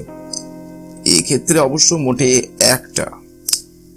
হঠাৎ থেমে গিয়ে কর্নেল কি যেন ভাবলেন, তারপর বললেন, আচ্ছা মিস্টার শর্মা, ছোট নবাব মোটর সাইকেল অ্যাক্সিডেন্টে মারা যান কতদিন আগে? মিস্টার শর্মা হিসেব করে জবাব দিলেন, ওর মৃত্যুর সময় ইউসুফের বয়স ছিল মোটে 7 মাস। এখন ইউসুফের বয়স 22 বছর প্রায়, তাহলে বলা যায় 22-23 বছর আগে। কর্নেল বললেন, 1951 অথবা 1952 সালে। মিস্টার শর্মা বললেন, মিসেস মেরি মির্জার কাছে জেনে আপনাকে আমি ঠিকঠাক বলতে পারবো। আমি বলে উঠলাম, আরে গোরস্থানে গেলেও তো ব্যাপারটা জানা যায়। কর্নেল সব প্রশংস দৃষ্টে এবং সস্নেহে আমার দিকে তাকিয়ে বললেন, তুমি ঠিকই বলেছো darling, that's the correct and scientific way. Mister Sharma বললেন, তাও তো বটে। ওদের প্রাইভেট ফ্যামিলি গ্রেভ ইয়ার্ড রয়েছে বাগানের এক পাশে। বংশের সকলেরই কবরের গায়ে মার্বেল ফলকে নাম আর জন্ম মৃত্যুর তারিখ খোদাই করা রয়েছে। আমি দেখেছি, এক পাশে উর্দু, অন্য পাশে ইংরেজি। তবে আমি তো উর্দু পড়তে পারি, কারণ আমি উত্তরপ্রদেশের লোক। উর্দু কতকটা মাতৃভাষায় বলতে পারেন। হঠাৎ কর্নেল কান পেতে শুনে বললেন, মনে হচ্ছে হোটেল থেকে আমাদের ডিনার নিয়ে লোক আসছে। উঠে দরজায় উকি মেরে দেখলাম 2জন লোক টর্চ জেলে সাইকেল ঠেলে বাংলোর গেট বরাবর চড়াই ভেঙে উঠছে। ফিরে গিয়ে বললাম, হ্যাঁ, 2টো লোক আসছে বটে। কর্নেল বললেন, না দেখে এলেও টের পেতে, কারণ ওরা গান গাইতে গাইতে আসছে। কেন গাইছে বোঝাই যায়, সাহস অর্জনের জন্য। 3 জনে জোরে হেসে উঠলাম। তারপর কর্নেল বললেন, ওদের আরো সাহস দেওয়ার জন্য আমরা বাংলোর লনে গিয়ে দাঁড়াই। বাইরে জ্যোৎস্না ফুটেছে মনে হচ্ছে। শীতের জ্যোৎস্নার চেয়ে হত্যাকাণ্ড বেশি রহস্যময় নয়, কি বলেন মিস্টার শর্মা? মিস্টার শর্মা সায় দিলেন। 3 জনেই বেরিয়ে গেলাম। লনে পৌঁছাবার সময় দেখলাম ওরা গেটের কাছে জিপ দেখে দাঁড়িয়ে কিছু বলা বলি করছে। কর্নেল ডাকলেন, চলে এসো ব্রাদার, আমরা ক্ষুধার্ত।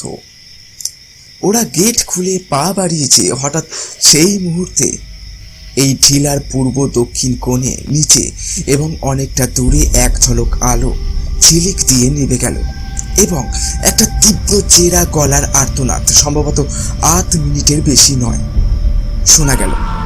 ভালোভাবে শুনতে না শুনতেই মিলিয়ে গেল সেটা।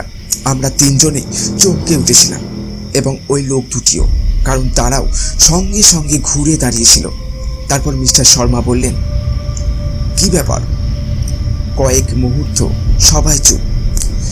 আমার মতো হয়তো প্রত্যেকেই ভাবছে কানের ভুল নয়তো। তারপর কর্নেল বললেন, আমার মনে হলো আর্তনাদ আর আলোটা নবাবাড়ির বাগানে।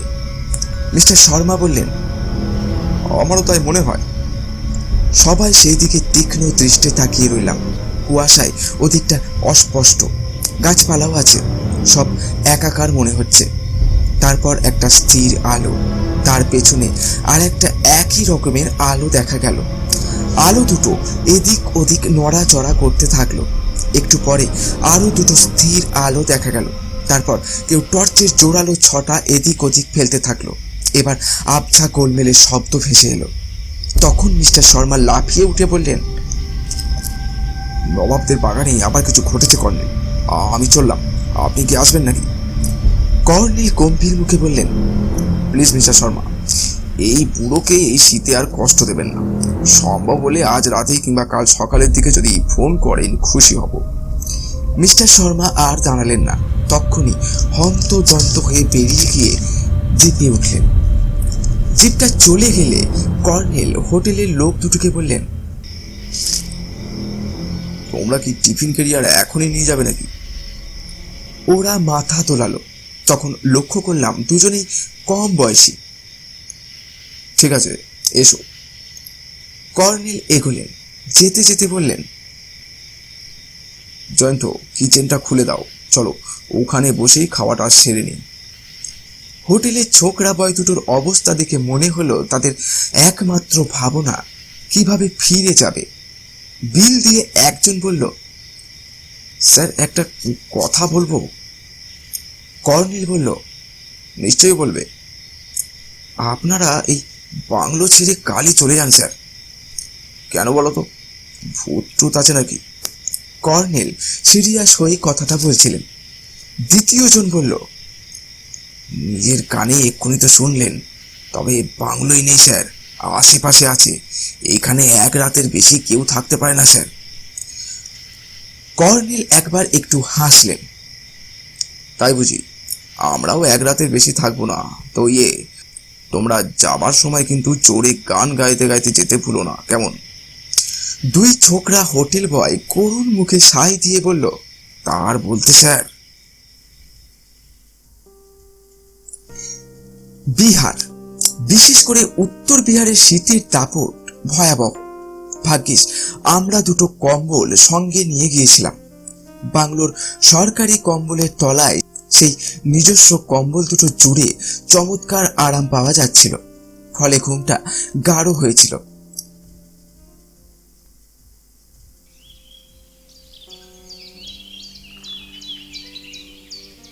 কর্নেলের ডাকে যখন ঘুম ভাঙলো তখন 8:30 বেজে গিয়েছে। রোদ ফুটেছে, কিন্তু কুয়াশাও প্রচুর রয়েছে। ইতিমধ্যে কর্নেল তার অভ্যাস মতো প্রাত ভ্রমণ সেরে এসেছেন। মাথায় হনুমান টুপি, গায়ে ওভারকোট এবং হাতে ছড়িও দেখা যাচ্ছিল। কিচেনে ঢুকে কফিও তৈরি করে ফেলেছেন। আমাদের সঙ্গে কফি, জমানো দুধ, চিনি আছে। প্রচুর স্ন্যাক্সও এনেছি। মনে মনে বুড়োর অনন্ত পরমায়ু কামনা করে উঠে বসলাম এবং কোনো কথা না বলে দ্রুত বাথরুমে ঢুকলাম। বাথরুম পর্ব সেরে বেরিয়ে দুজনে কফি খেতে বসলাম। কর্নেল বললেন, গড়ের জঙ্গলে গিয়েছিলাম, ভেতরে ঢোকার অসুবিধে নেই। উড্ডাক নামে সেই দুর্লভ পাখির দেখা অবশ্য পাই, তবে জায়গাটা দেখে শুনে মনে হলো ওই হাঁস জাতীয় পাখির পক্ষে পরিবেশটা অনুকূল। হাঁস শুনে ভাববে হাঁস তো জলচর পাখি, কিন্তু এই হাঁস কিন্তু জঙ্গলবাসী। বললাম, সকালবেলায় উড্ডাক নিয়ে আমার কোনো কৌতূহল নেই কর্নেল। ও সরি ডার্লিং। কর্নেল একটু হাসলেন। তোমার কৌতূহল আমি টের পেয়েছি। হ্যাঁ, রাত 11:30টায় মিস্টার শর্মা ফোন করেছিলেন। তখন তোমার নাক ডাকছে। আমার নাক ডাকছে? অসম্ভব। জয়ন্ত, কেউ নিজের নাক ডাকা শোনার জন্য জেগে থাকে না।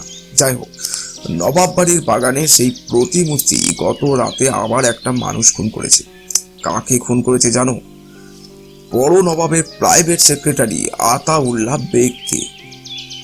সর্বনাশ! বলেন কি? নবাবজাদা ইউসুফের মতো তারও শ্বাসনালী কেটে জবাই করা হয়েছে। আমার শরীর নিঃসার হয়ে রইল কয়েক মুহূর্ত। তারপর বললাম, সে ওখানে কি করতে গিয়েছিল? কর্নেল বললেন, পুলিশ কিছু অনুমান করতে পারছে না। নবাব বাড়ির লোকেরাও অবাক হয়েছে।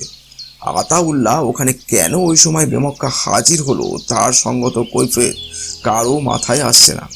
আচ্ছা জয়ন্ত, গত রাত্রে আমরা যে আর্তনাদ শুনলাম তোমার মনে আছে তো কিরকম? হ্যাঁ, আপনিও তো শুনেছেন, কতটা এরকম আ আ আ। ঠিক ঠিক ওই রকমই। আমি নিজের শোনাটা যাচাই করে নিলাম, কিন্তু একটা ব্যাপার লক্ষ্য করো, আর্তনাদটা যেন জন্তুদের মতো। তার মানে আতাউল্লাহ বাঁচাও কিংবা বাপরে মেরে ফেললো রে ইত্যাদি কোনো চিৎকার না করে গঙিয়ে উঠেছিল। এর একটাই মানে হয় সে প্রচণ্ড ভয় পেয়েছিল। ভয় এবং বিস্ময়, মারাত্মক রকমের বিস্ময় আর ভয় থেকেই স্বভাবত মানুষের গলায় ওই আর্তনাদ বেরোতে পারে। তাহলে কি সত্যি সত্যি প্রতিমূর্তি জ্যান্ত হয়ে ঝাঁপিয়ে পড়েছিল তার উপর? কিন্তু প্রতিমূর্তি জ্যান্ত হওয়াটা উদ্ভট কর্নেল। নিশ্চয় নিশ্চয়, তার বলতে বলে কর্নেল কি যেন ভাবলেন, ভেবে বললেন, মুশকিল হয়েছে এটাই যে ঘটনাটা ঘটেছে রাত্রে এবং মূর্তির কাছে কোনো পায়ের ছাপ থাকলে অন্তত রাতের বেলা তার ছবি নেওয়ার কোনো ব্যবস্থা জিন্দাগড় পুলিশের নেই। সারা রাত শিশির পড়ার ফলে ছাপ থাকলেও সকালে তা ধুয়ে মুছে যাবার কথা। মূর্তির নিচে চারপাশে ঘন ঘাস, সেখানে ছাপ পড়লেও কিছু করা যায় না। যাকে আপাতত নিজের চরকায় তেল দেওয়া যাক। মনে হচ্ছে চৌকিদার এসে গেছে। ব্রেকফাস্ট আমরা বাইরে গিয়ে সেরে নেব, ও শুধু লাঞ্চের ব্যবস্থা করে রাখবে, ব্যাস।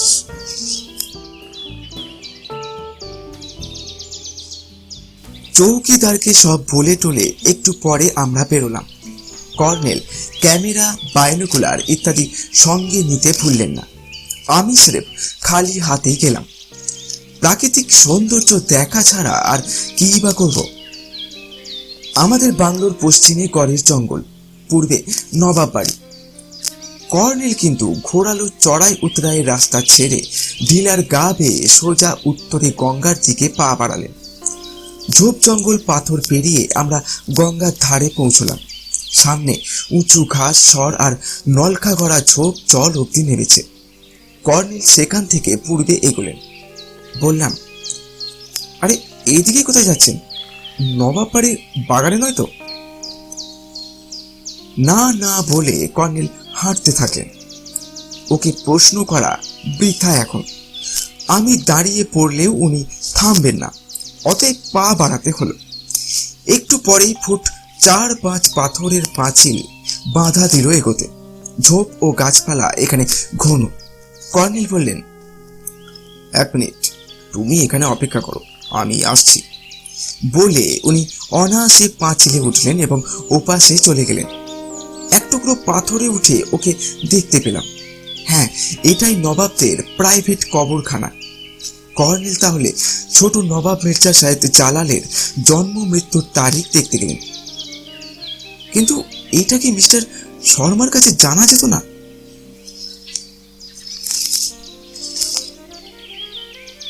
কবরগুলো স্পষ্ট হয়ে দেখা যাচ্ছিল। কোনোটা সাদা অর্থাৎ মার্বেলের, কোনোটা আবার কালো অর্থাৎ কোষ্টি পাথরের। কর্নেল হঠাৎ একটা সাদা কবরের ওপর হুমড়ি খেয়ে পড়ে গেলেন যেন। হেসে ফেললাম। চোট লেগেছে কিনা কে জানে, তবে যেমন কর্ম তেমন ফল। পরে দেখলাম উনি পড়েননি, আসলে চুপ করে বসে পড়েছেন। কিন্তু তারপরেই আমার চোখ ঝলসে গেল বলা যায়। ভেতর দিকের গেট খুলে দুটি তরুণী ঢুকলো। সালোয়ার কামিজ ওড়নি পরা টকটকে ফর্সা অসাধারণ রূপবতী এই দুটি তরুণী, সেই দুই বোন লায়লা আর মুনমুন না হয়ে যায় না। তারা কর্নেলকে দেখতে পাচ্ছিল না, কারণ উনি একটা কবরের আড়ালে বসেছেন এবং একটা ফুলের ঝোপ রয়েছে। তারা হনহন করে এসে দুটো ফুলের তোড়া বের করলো ওড়নির তলা থেকে। একটা কোষ্টি পাথরের কবরের ওপর তোড়া দুটো রেখে দুই বোনে বুকের কাছে দুহাত প্রার্থনার ভঙ্গিতে তুলে চোখ বুজে দাঁড়িয়ে রইল। দেখলাম তাদের গোলাপি ঠোঁট কাঁপছে এবং গাল জলে ভেসে যাচ্ছে। কার কবরে ওরা প্রার্থনা এবং কান্নাকাটি করছে জানি না। এই দৃশ্যে পবিত্রতা ছিল। অভিভূত হয়ে দেখতে থাকলাম। সকালের রোদে দুটি অসাধারণ সুন্দরীর অশ্রু ভেজা মুখ এবং নীরব প্রার্থনা আমার এক দুর্লভ অভিজ্ঞতায় বলা যায়। নবাব বাদশাহদের আমলে ফিরে যায়নি তো। তারপর দেখি কর্নেল উঠে দাঁড়িয়েছেন। কি সাহস মাইরি! আমার প্রতি মুহূর্তে ভয় হতে থাকলো যে এক্ষুনি তরুণী দুটি হাততালি দিয়ে কালান্তক হাবশী প্রহরীকে ডাকবে এবং তীক্ষ্ণ ধার খড়গে বুড়োর মুন্ডুটি যাবে। কর্নেল কয়েক পা এগোতেই ওদের প্রার্থনা শেষ হলো। দুহাত মুসলমানি প্রার্থনার রীতিতে মুখে ঘষে ওরা ঘুরতেই দুপক্ষে মুখোমুখি। অন্তত 30 গজ দূরে এবং বাতাস আমাদের দিকে আসছে না, তাই পরস্পর কি কথা হচ্ছে শোনা গেল না। প্রথমে লাইলা মুনমুনের চোখে তীব্র একটা ভাব এবং জোরে ঠোঁট নড়া দেখছিলাম। ক্রমেই সেই ভাব শান্ত হয়ে এলো। তারপর দেখি কর্নেল হাসি মুখে অঙ্গভঙ্গি করে কথা বলছে। ওরাও হাসছে, তবে চেষ্টাকৃত এবং অম্লান সেই হাসি। বুড়োর এই ক্ষমতা আমি অসংখ্যবার দেখেছি, এবারও দেখলাম। প্রায় 20 মিনিট ওদের কথাবার্তা চলতে থাকলো। আমি অধৈর্য হয়ে পড়লাম। ওদের কাছে যাবার লোভ সম্বরণ করতে পারলাম না। কিন্তু পাঁচিলের কাছে গিয়ে মুন্ডু বাড়াতেই কর্নেলের চোখ পড়ল এবং তক্ষুনি ইশারায় নিবৃত্ত করলেন। দুই বোন ঘুরে দাঁড়িয়ে থাকায় আমাকে দেখতে পেল না। তেতো মুখে সরে এলাম। কর্নেলকে মনে মনে অভিসম্পাদ দিতে থাকলাম। সেই পাথরে উঠে দেখলাম তিনজনে গেট খুলে বাগানে ঢুকলো। তারপর ঝোপ ও গাছের আড়ালে অদৃশ্য হলো। তখন রেগে মেগে পাথর থেকে নামলাম এবং শটান যে পথে এসেছি সেই পথে বাংলোর রাস্তায় চলে এলাম। কর্নেল যে এমন স্বার্থপর একদিনে এতটুকুও জানতে পারিনি। রাগ এত বেশি হলো ওর সম্পর্কে যে অকথা কুকথা অভব্য সব রকম অভিযোগ তুলেও শান্ত হওয়া গেল না। উদ্দেশ্যহীনভাবে হাঁটতে লাগলাম। সমতলে নেবে নবাব বাড়ির সদর ফটকের সামনে দিয়ে যাচ্ছি, দেখি একটা জিপ আর একটা পুলিশ ভ্যান দাঁড়িয়ে রয়েছে। হন হন করে এগিয়ে গেলাম। রাস্তার এক ধারে চুন সুরকির গোলা, অন্য ধারে বড় জমি, তারপর জলের ট্যাঙ্ক। ট্যাঙ্ক পেরিয়ে বাঙালি টোলা, সেখানেই একটা রেস্তোরাঁয় ঢুকে পড়লাম। ব্রেকফাস্ট খাওয়া যাক এবং বুড়ো গোল্লাই যাক। রেস্তোরাঁর মালিক বাঙালি, নাম সত্যসুন্দর চক্রবর্তী, 3 পুরুষের বাসিন্দা। তার সঙ্গে ঝিন্দাগড়ের দ্রষ্টব্য নিয়ে কথাবার্তা হলো। উনি বললেন, তবে সবচেয়ে অবাক হবার মতো যদি কিছু দেখতে চান স্যার, সোজা গড়ের জঙ্গলে চলে যান। ওখানে একটা কোষ্টি পাথরের কবর আছে, দেখবেন। কবরের গায়ে 8টা গুলির দাগ আছে। প্রত্যেকটা দাগ থেকে দেখবেন যেন রক্তের ধারা নেমেছে। দেখে বিশ্বাস করতেই পারবেন না নিজের চোখে। বললুম, কার কবর ওটা? মীর কাসিমের এক সেনাপতি আলী ইব্রাহিমের। ব্রিটিশ সৈন্যরা এসে ইব্রাহিমকে জ্যান্ত না পেয়ে রাগের চোটে ওর কবরে গুলি করেছিল। যেই না গুলি করা অমনি মশাই কবর থেকে রক্ত বেরোতে লাগলো। সেই রক্তের ছোপ এখনো আছে। ঘষে মুছে দিন, ফের ফুটে উঠবে। অতএব সেই আশ্চর্য কাণ্ড দেখতে তক্ষুনি রিকশায় চেপে বসলাম। ফের নবাব বাড়ির সামনে দিয়ে আমাদের ডাক বাংলোর নিচের পথে সোজা পশ্চিমে গড়ের জঙ্গলের কাছে গিয়ে নামলাম। রিকশাওয়ালা চলে গেল। নির্জন জায়গা, গড়ের জঙ্গল উঁচুতে। সরু পায়ে চলা পথ রয়েছে অজস্র। পাথর ও ইটের স্তূপের ওপর দিয়ে গেছে। দুধারে ঘন ঝোপঝাড় আর প্রকাণ্ড পাথর বা ইটের পাঁচিলের টুকরো পড়ে আছে। রিকশাওয়ালার নির্দেশ মতো বটগাছ লক্ষ্য করে এগোলাম। বটগাছের তলায় সেই কবরটা দেখতে পেলাম। ধূপ ধুনো ও সাঁঝবাতির ব্যবস্থা রয়েছে সেখানে। লোকেরা খুব ভক্তি করে বোঝা গেল।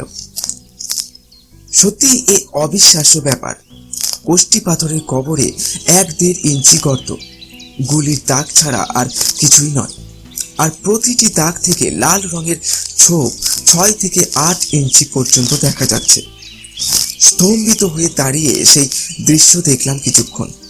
পরে মনে হলো, না, এর মধ্যে নিছক কারিগরি চমৎকারিত্ব ছাড়া কোনো অলৌকিক ব্যাপার থাকতেই পারে না। এই কবরের লোকটি নিঃসন্দেহে সুরসিক ছিলেন। লোকের সঙ্গে মজা করার জন্য মৃত্যুর আগেই নিজের কবরের পাথরে সেরা কারিগর দিয়ে এইসব দাগ আর লাল রঙের ছোপ রাখার ব্যবস্থা করেছিলেন। একটু পরে আবার মনে হলো, না, এর মনস্তাত্ত্বিক কোনো কারণ থাকাও সম্ভব। লোকটির জীবনে নিশ্চয়ই প্রচণ্ড কোনো দুঃখ বেদনা ছিল। কবরে রক্ত ঝরা দিয়ে তাই প্রকাশ করতে চেয়েছিলেন। আলবাত কোনো বিরোহী প্রেমিক ছিলেন এই ভদ্রলোক। এইসব ভাবতে ভাবতে হঠাৎ চোখ গেল উত্তর পূর্ব কোণে। দেখি উজ্জ্বল গৌরবর্ণ অভিজাত চেহারার এক মুসলমান ভদ্রলোক দাঁড়িয়ে আছেন। একটু দাঁড়িয়ে থাকার পর তিনি হঠাৎ বসে পড়লেন ছোপের আড়ালে। একটু বিস্মিত হলো, এত দূরে পায়খানার কাজ সারতে আসে কি কেউ? জল আছে নিচের নদীতে, কিন্তু গড়ের খাড়া পাঁচিল থেকে নদীর জলের দূরত্ব প্রায় 50-60 ফুট। তাহলে ব্যাপারটা দেখতে হয়। বটগাছের গুড়ির আড়ালে চলে গেলাম। দীর্ঘ 15-20 মিনিট পরে ভদ্রলোক উঠে দাঁড়ালেন এবং এদিক ওদিক দেখে নিয়ে দ্রুত হাঁটতে লাগলেন। উনি গড়ের জঙ্গল থেকে নিচে নেমে গেলে আমি হন্তদন্ত হয়ে সেই জায়গায় গিয়ে হাজির হলো, কিন্তু তেমন কিছু চোখে পড়ল না। তাহলে কি করছিলেন এখানে? বসে পড়লাম, খুঁটিয়ে দেখতে লাগলাম। জমাট সুরকি, পাথর, ইট আর ঘাসের মধ্যে কোনো অস্বাভাবিক চিহ্ন দেখা যাচ্ছিল না। হঠাৎ আমার বাঁ পাশে কয়েকটা ঘাসের শীষের দিকে চোখ পড়ল। শীষগুলো সোজা হয়ে উঠেছে ক্রমশ। তার মানে এখানেই উনি বসেছিলেন। একটু ঝুঁকে সেই ঘাসের ওপাশে দেখি এক টুকরো জমাট সুরকি পড়ে রয়েছে। সেটা সরাতেই থর থর করে কেঁপে উঠলাম। একটা ভাঁজ করা খুর রয়েছে। খুরটা জমাট রক্তে মাখামাখি হয়ে রয়েছে। রক্তমাখা খুরটা যেমন ছিল, ঢাকা দিয়ে প্রায় দৌড়ে গড়ের জঙ্গল থেকে বেরোলাম। নামতে নামতে দেখি সেই ভদ্রলোক ধীরে সুস্থে সমতল রাস্তায় হেঁটে যাচ্ছেন। সামনাসামনি ওর মুখটা দেখবো এবং চিনে রাখবো ভেবে নিচে নেমে জোরে হাঁটতে লাগলাম। কিন্তু 50-60 গজ তফাতে থাকতেই একটা খালি রিক্সা এসে পড়ল এবং ভদ্রলোক সেটা থামিয়ে তাতে উঠে বসলেন। রিক্সাটা ঘুরে যেদিক থেকে আসছিল সেদিকে, অর্থাৎ জিন্দাগড় শহরের দিকে এগোলো। হতাশ হয়ে হাঁটছি, এই সময় আমার পিছনের দিক থেকে একটা টাঙা এসে পড়ল। টাঙায় একজন যাত্রী, সম্ভবত গ্রামাঞ্চল থেকে, খন্দের বস্তা নিয়ে বসে রয়েছে। বলে কয়ে টাঙাটা দাঁড় করানো গেল। বললাম, যদি জোরে যেতে পারো 2 টাকা বকশিস পাবে। টাঙাওয়ালার ঘোড়াটা রোগা, তবু যথাসাধ্য দৌড়তে চেষ্টা করলো। আমাদের বাংলো পেরিয়ে টাঙাটা এগোতে থাকলো। নবাব বাড়ির ফটকে সেই রিক্সাটা সবে ভদ্রলোককে নামিয়ে ঘুরছে, আমি টাঙা থামিয়ে লাফ দিলাম। বকশিস ও ভাড়া দিয়ে রিক্সাওয়ালাকে ডাকলাম। সেই রিক্সা থামালো। তার সঙ্গে শহর ঘোরা নিয়ে মিছিমিছি দৌড়াদৌড়ি শুরু করলাম। তার ফাঁকে বললাম, আরে এই তো তুমি সবারই করে আনলে, কত পেলে শুনি? নিশ্চয়ই অনেক দূর থেকে বয়ে আনতে হলো। কত পেলে? বিদেশি পেয়ে আমাকে ঠকাতে চাও? রিক্সাওয়ালা মেজাজ দেখিয়ে বলল, নবাব বাড়ির সবারই সঙ্গে তুলনা করবেন না বাবুজি। ওনাদের মতো পয়সা দিতে হলে জমিদারি বিকিয়ে যাবে। এই দেখুন না, মীর সাহেবকে গড়ের কাছ থেকে আনলাম, পুরো 1 টাকা দিলেন। অন্য লোক হলে 4 আনা দিত। মীর সাহেব আবার কে? মীর ফৈজুদ্দিন সাহেব, ছোটি বেগমের সেরেস্তাদা। শুনেই স্তম্ভিত হয়েছি। কিছু ভাবনার ভান করে বললাম, না ভাই, পারলাম না।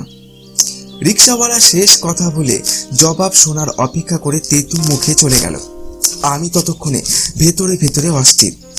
মীর ফৈজুদ্দিন তাহলে দুটো খুন করে দিব্যি ভালো মানুষ সেজে বেড়াচ্ছেন। কর্নেলকে কথাটা বলার জন্য ছটফটানি শুরু হয়েছে। পুলিশের জিপ ও ভ্যানটা ফটকের সামনে তখনও আছে, কিন্তু কর্নেলকে আগে না জানিয়ে কোনো তথ্য কচমিনকালেও পুলিশকে আমি জানাইনি। কর্নেলের সঙ্গে আমার বরাবর এই সমঝোতা রয়েছে, তাই শেষ অবধি আবার যেদিক থেকে এসেছি ঘুরে সেদিকে চললাম। বাংলোয় গিয়ে কর্নেলের অপেক্ষা করা যাক। দীর্ঘ 3 ঘন্টা পরে কর্নেল ফিরলেন। জীবনে এমন দীর্ঘতর এবং অস্বস্তিকর সময় কখনোই কাটায়নি। কর্নেলের ওপর আগের সব রাগ ভুলে এক নিঃশ্বাসে গড়ের জঙ্গলের ঘটনাটা বলে ফেললাম। কিন্তু আশ্চর্য, কর্নেল শুধু বললেন, তাই নাকি? ভালোই তো। অবাক হয়ে বললাম, মিস্টার শর্মাকে এক্ষুনি ফোন করুন, হুডটা এখনো। কর্নেল বললেন, ছেড়ে দাও। হতভম্ব হয়ে বললাম, সে কি? কর্নেল একটু হাসলেন।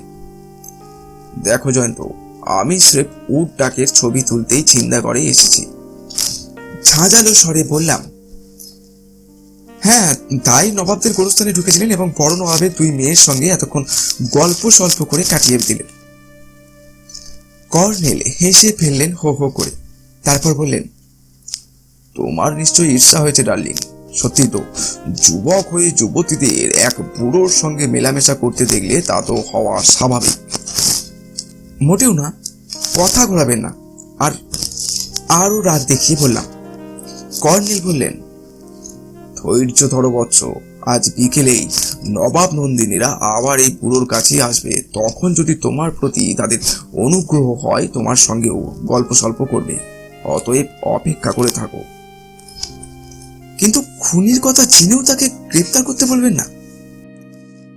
কর্নেল সে কথার জবাব না দিয়ে উঠে গেলেন এবং বাইনোকুলারে চোখ রেখে জানালা থেকে গড়ের জঙ্গল দেখতে থাকলেন। আমি একটু আশা পেয়ে পাশে গিয়ে বললাম, একটা বট গাছে দেখতে পাবেন।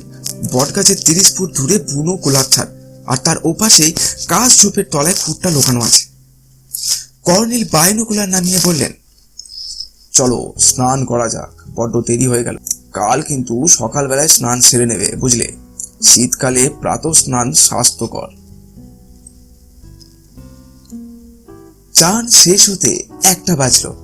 কর্নেলের আচরণে এমন ক্ষুব্ধ হয়েছিলাম যে ওর সঙ্গে ভালোভাবে বাক্যলাপই করলাম না। উনি রোদে কিছুক্ষণ চেয়ার পেতে বসে চুরুট খেলেন। তারপর বললেন, জয়ন্ত, ঘন্টা 2 জন্য বেরোচ্ছি। তুমি ইচ্ছে করলে ঘুম টুম দিয়ে নাও। অবশ্য এখন ঘুম শরীরের পক্ষে ক্ষতিকর। উনি চলে গেলে অপমানিত বোধ করছিলাম। আমাকে এভাবে অগ্রাহ্য করে চলে যাবেন কখনো কল্পনাও করিনি। কাল সকালেই অতএব একা কলকাতা চলে যাব। রোদে বসে থাকতে থাকতে ঘুম পেল। তখন উঠে গিয়ে শুয়ে পড়লাম। চৌকিদার কথা মতো চা তৈরি করে যখন আমাকে জাগালো, তখন বেলা 4টে বেজে গিয়েছে। কর্নেল ফেরেননি, তাতে কিছু যায় আসে না, বুড়ো গোল্লায় যাক। চা খেতে খেতে হঠাৎ মাথায় এলো, হত্যার অস্ত্র এবং হত্যাকারীকে আবিষ্কার করেও কথাটা পুলিশকে না জানানো আইনের দিক থেকে তো বটেই, নৈতিক দিক থেকেও একটা অপরাধ নয় কি? কর্নেলকে 72-এ ধরেছে, খাম খেয়ালি মেজাজের লোক। কিন্তু আমি তো সুস্থ মস্তিষ্কের মানুষ, আমার নিজস্ব বিবেক এবং যুক্তি জ্ঞান রয়েছে। অতএব ফোন গাইড খুঁজে পুলিশ সুপার মাধব শর্মার ফোন নাম্বার বের করলাম। ডায়াল করার পর ও প্রান্তে রিং হলো। বললাম, এসপি মিস্টার শর্মাকে চাই। আমার পেছন দিকে দরজার কাছে আওয়াজ হলো, মিস্টার শর্মাকে এখানে পাবে না ডার্লিং। ঘুরে দেখি কর্নেল হাসি মুখে দাঁড়িয়ে আছেন। তবুও ফোনটা ছাড়লাম না।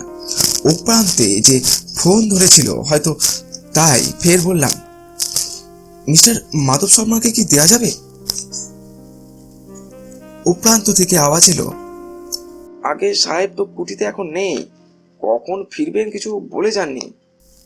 মনে হলো ওর বেয়ারা কিংবা ওই রকম কেউ ফোন ধরেছিল। ফোনটা রেখে উঠে এলাম। তখন কর্নেল হাসতে হাসতে আমার 2 কাঁধে হাত রেখে মিঠে গলায় বললেন, ডার্লিং, তুমি বড্ড অধৈর্য হয়ে উঠেছ বুঝতে পারছি। এই বৃদ্ধকে ক্ষমা ঘেন্না করে উৎকৃষ্ট পোশাকে সুসজ্জিত হও, কারণ নবাব নন্দিনীরা এখনই এসে পড়বেন। হ্যাঁ, ওই যে গেটের কাছে ইব্রাহিম টাঙ্গাওয়ালা এসে দাঁড়ালো। ডার্লিং, ঝটপট সেজে নাও, বাইরের লনে আমরা বসবো, দেরি করো না কিন্তু। উনি বেরিয়ে গেলেন। আমি জানালায় উকি মেরে দেখলাম সকালে দেখা সেই তরুণী দুটি টাঙ্গা থেকে নামছে। শেষ বেলার আলোয় চোখ ঝলসে গেল আবার। এই অপরূপ সৌন্দর্য কল্পনা করা যায় না। মানুষ আকাশের পরীর কল্পনা করেছিল এমন মেয়েদের দেখেই, তাতে কোনো ভুল নেই। বুড়োর জন্য নয়, নিছক এই মেয়ে দুটির সৌন্দর্য এবং আভিজাত্যের খাতিরেই আমি আমার একটি উৎকৃষ্ট পোশাক পরে ফেললাম।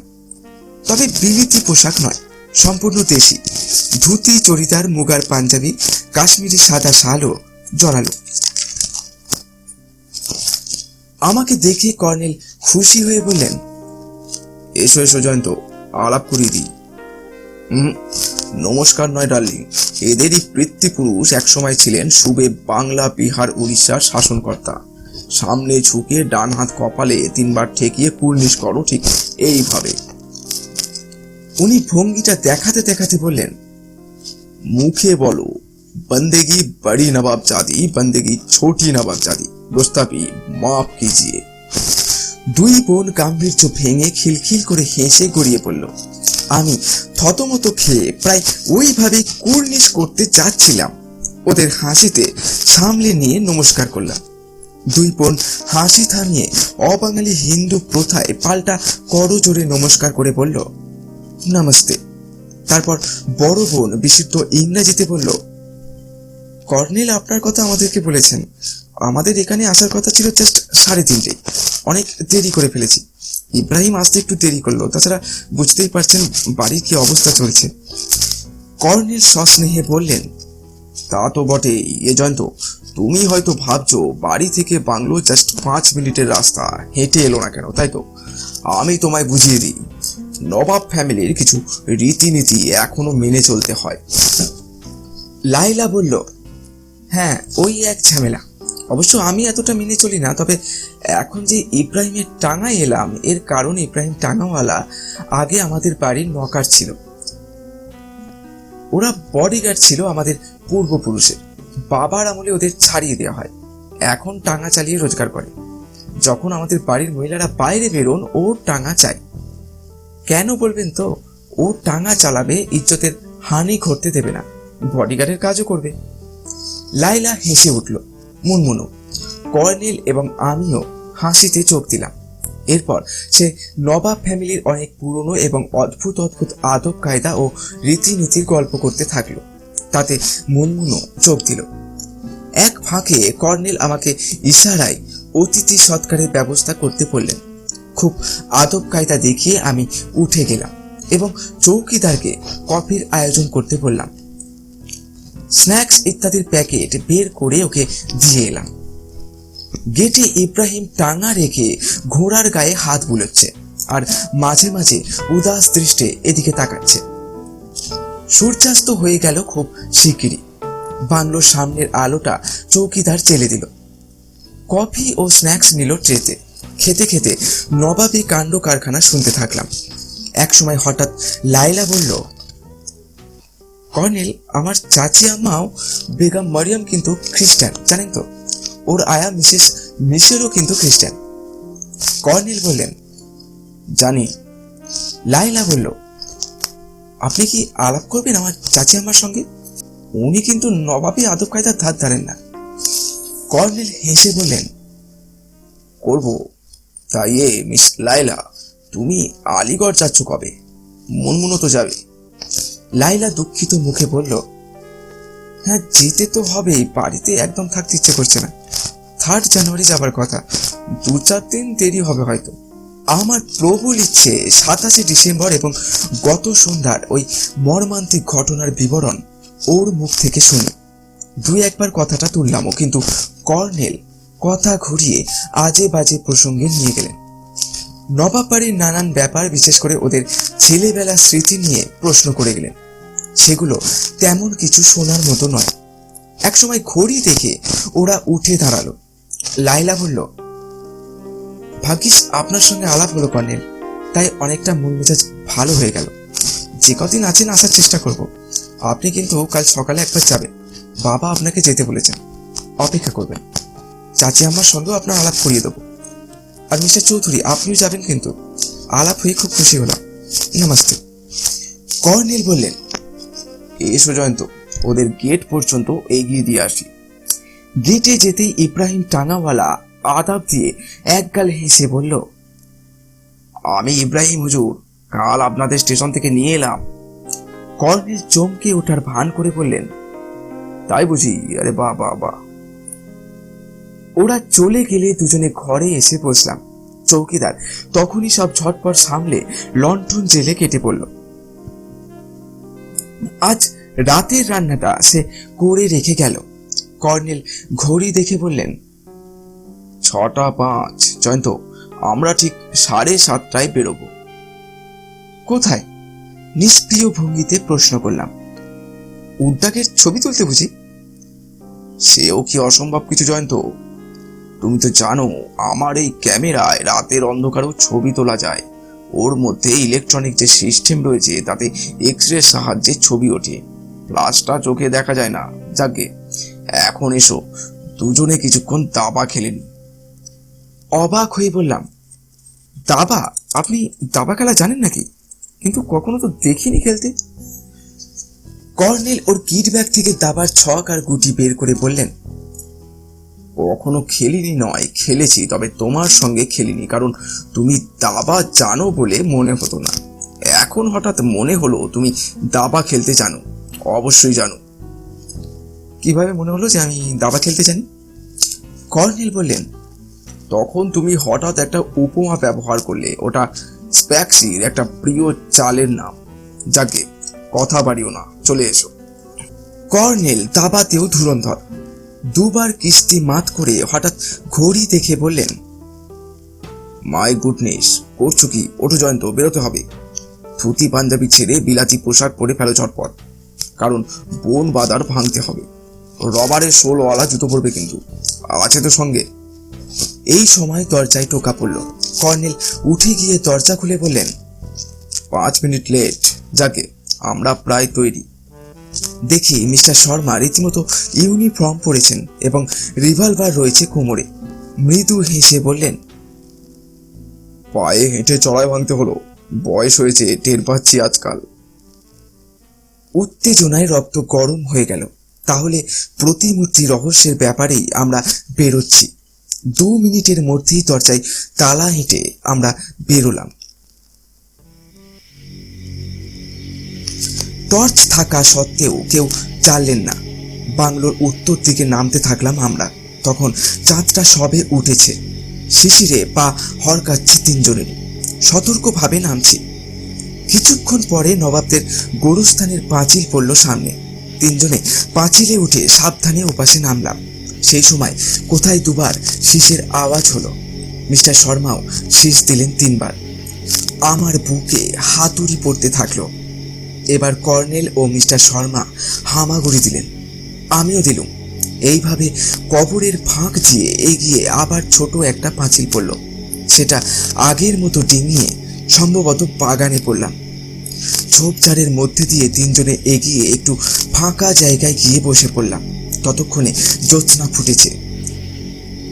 কুয়াশা মেশা জ্যোৎস্নায় সামান্য দূরে যে কালো উঁচু জিনিসটা দেখা যাচ্ছে, ওটা কোনো স্ট্যাচু, তাতে কোনো ফুল নেই। ওটাই কি সেই রহস্যময় প্রতিমূর্তি? আতঙ্কে বিস্ময়ে তাকিয়ে থাকলাম ওটার দিকে। কতক্ষণ পরে হঠাৎ দেখি সাদা মতো একটা মূর্তি নবাব বাড়ির দিক থেকে এগিয়ে আসছে। মূর্তিটা প্রতিমূর্তির কাছাকাছি এসে থমকে দাঁড়ালো। তারপর এদিক ওদিক ঘুরে কিছু দেখে নিয়ে পা বাড়ালো। কর্নেল ও মিস্টার শর্মা বসে থাকা অবস্থায় হামাগুড়ি দিয়ে সামনে একটা হাঁটু সমান উঁচু গুল্মের পেছনে গেলেন। আমিও ওদের অনুসরণ করলাম। এবার প্রতিমূর্তির আদলটা স্পষ্ট দেখা যাচ্ছিল। সামনে 1 পা বাড়িয়ে বসে থাকা নবাবী পোশাক পরা প্রতিমূর্তির 2টো হাত 2 হাঁটু অবধি ছড়ানো রয়েছে। আর সাদা কাপড় পরা জ্যান্ত মূর্তি, অর্থাৎ কোনো লোক 2 ধাপ উঠে দাঁড়িয়েছে। তার মাথা প্রতিমূর্তির চিবুক অবধি উঠেছে। তারপর নিজের চোখকে বিশ্বাস করতে পারলাম না। প্রতিমূর্তিটা নড়ে উঠল, সোজা হয়ে বসলো। তার কালো হাত 2টো হাঁটু থেকে উঠলো এবং লোকটার দুপাশ থেকে এগিয়ে আসতে থাকলো। না না, অসম্ভব এ দৃশ্য। আমার চোখের ভুল ছাড়া কিছু নয়। তারপরেই দেখি কর্নেল আর মিস্টার শর্মা একসঙ্গে গর্জন করে উঠলেন, খবরদার! এবং সঙ্গে সঙ্গে টর্চ জ্বলে উঠল। তারপর এপাশ ওপাশ থেকে আরো কয়েকটা টর্চ জ্বলল। কাদের পায়ের শব্দ শোনা গেল, আর সেই আলোয় দেখলাম প্রতিমূর্তিটা ঠিকই বসে আছে। তার সামনে ভূষকালো একটা ভূতের মতো চেহারার লোক থমকে দাঁড়িয়েছে। নিচের ধাপে সাদা পোশাক পরা লোকটাও স্থির হয়ে দাঁড়িয়ে আছে। মাত্র 2-3 সেকেন্ডের দৃশ্য এটা। তারপর কর্নেল ও মিস্টার শর্মা এক লাফে কাছে চলে গেছেন। দুজনের হাতেই রিভলভার এবং জ্বলন্ত টর্চ। কর্নেল গর্জে উঠে বললেন, খবরদার, এক পা নড়লে গুলি করব। চারিদিক থেকে জ্বলন্ত টর্চ নিয়ে পুলিশ অফিসার এবং কনস্টেবলরা দৌড়ে এসে কালো ভুতুড়ে চেহারার লোকটাকে ধরে টানতে টানতে নামিয়ে আনলো। তখন সম্বিত ভেঙে কাছে চলে গেলাম। প্রথমে চোখে পড়ল সাদা পোশাক পরা লোকটার দিকে। কি আশ্চর্য, এই যে সেই মীর সাহেব যাকে রক্তাক্ত খুঁড় লুকোতে দেখেছিলাম। স্তম্ভিত হয়ে দাঁড়িয়ে আছি। কর্নেল কাছে এসে বললেন, জয়ন্ত, তুমি কি ওই নকল প্রতিমূর্তিটা চিনতে পারছো? গায়ে মুখে রং মাখা থাকলেও চিনতে ভুল হবার কথা নয়, ভালো করে দেখো তো। এবার চিনতে পেরে অবাক হয়ে বললাম, আরে ও যে ইব্রাহিম টাঙ্গাওয়ালা। হ্যাঁ, ইব্রাহিমই বটে। কর্নেল একটু হেসে বললেন, এবং ওর হাতে কি ছিল তা দেখতে হলে স্ট্যাচুর তৃতীয় ধাপটা লক্ষ্য করো। তাকিয়ে দেখি একটা খুঁড় পড়ে রয়েছে। কর্নেল আমার হাত ধরে বললেন, ব্যাটার খুঁড়টা ভেবা চাকা খেয়ে হাত থেকে পড়ে গেছে। মীর সাহেবের গলাটা জবাই করতে পারলে ও খুশি হতো। দেখছো না মীর সাহেবের দিকে কিভাবে এখনো তাকাচ্ছে। মিস্টার শর্মা এসে বললেন, আসুন কর্নেল, আমরা বড় নবাব সাহেবের সঙ্গে দেখা করে আসি। ভদ্রলোক অস্থির হয়ে পড়েছেন এতক্ষণে। কই মীর সাহেব, আর চলুন, আসুন জয়ন্তবাবু। কর্নেল বললেন, 1 মিনিট মিস্টার শর্মা, আজ সারা রাতের জন্য এই স্ট্যাচুটা কিন্তু পাহারার ব্যবস্থা করতে হবে। খুব বিশ্বস্ত এবং কর্তব্যপরায়ণ প্রহরী চাই কিন্তু। মিস্টার শর্মা অবাক হয়ে বললেন, স্ট্যাচুটা পাহারা দিতে হবে কেন বলুন তো? মীর সাহেব বললেন, হ্যাঁ স্যার, ওর ভেতর। কর্নেল দ্রুত ওকে ইশারায় নিষেধ করলেন, বললেন, পরে শুনবেন মিস্টার শর্মা। মিস্টার শর্মা তক্ষুনি একজন অফিসারকে ডেকে সেই মতো আদেশ দিয়ে বললেন, এবার চলুন কর্নেল, ওরা আসামি লকআপে নিয়ে যাবে। আমাদের আর এখানে করার কিছু নেই।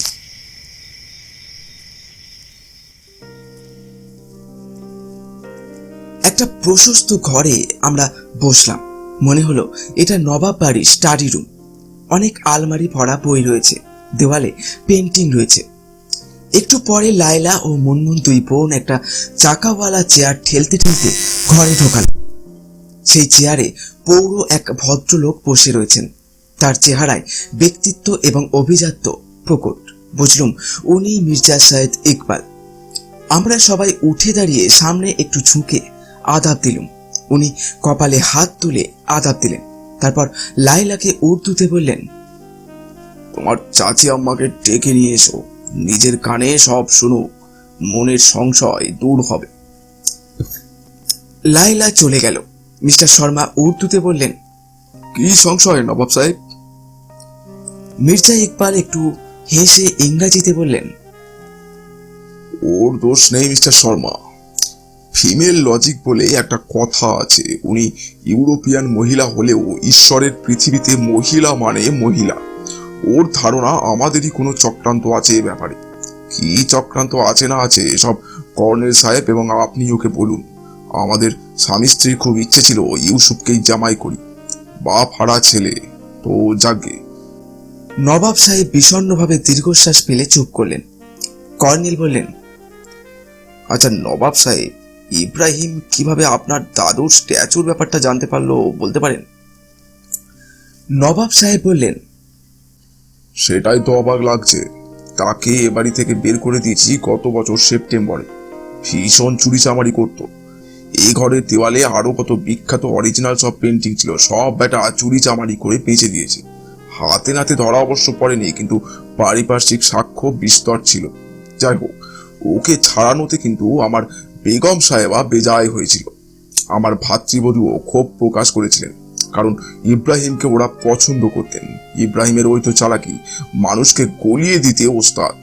ওকে তাড়ানোর কিছুদিন পরে জানতে পারলাম বেটা আমার অজান্তে বাড়ি আসে, বেগম সাহেবাদের কাছে বকশিস নিয়ে যায়। বকাবকি করেও কোনো ফল হয়নি। মীর সাহেব বললেন, ইব্রাহিম টাঙ্গা চালাবার আগে কসাই হয়ে মাংসের দোকান খুলেছিল, মাংস দিয়ে যেত বরাবর। আমি আপত্তি করতাম, কিন্তু করলে কি হবে, বাড়ির দুই গিন্নি ওকে আশকারা দিতেন, বেটা বড্ড বেহায়াও বটে। কর্নেল বললেন, ইব্রাহিমের কসাই হওয়া কথাটাই কিন্তু প্রথমে একটা অস্পষ্ট ক্লু হিসেবে আমার মাথায় এসেছিল। যেভাবে দুটো খুন হয়েছে বোঝাই যায় কসাইদের হাতের কাজ ছাড়া কিছু নয়। এই সময় লাইলার সঙ্গে দুই শাড়ি পরা মেম সাহেব ঢুকে নমস্কার করে একটু তফাতে বসলেন। পরিচয় করিয়ে দিল লাইলা, মিসেস মেরি মির্জা এবং মিসেস মিশেল। নবাব সাহেব ভাতৃবধূর উদ্দেশ্যে বললেন, মারিয়াম, সব শুনেছ ইতিমধ্যে, এবার ডিটেলসটা শুনে নাও, এরাই সব বলবেন। মিসেস মেরি মির্জা আস্তে এবং মুখ নামিয়ে বললেন, এবার আমি সব বুঝতে পেরে গেছি। আমি যেন টের পেয়েছিলাম, অথচ তুলিয়ে ভাবিনি। কর্নেল বললেন, কি টের পেয়েছিলেন Mrs Mirza? Mrs Mary Mirza বললেন, 27 ডিসেম্বর বিকেলে ইব্রাহিমকে বাগানে ঢুকতে দেখেছিলাম। দোতলার ঘর থেকে দেখতেও পেয়েছিলাম। ভেবেছিলাম তাহলে সত্যি হয়তো চুরিচামারি করতে চায়। একটু পরে তাকে আর দেখতে পেলাম না। পরে ওই কথাটা আমি ভুলে গেছিলাম।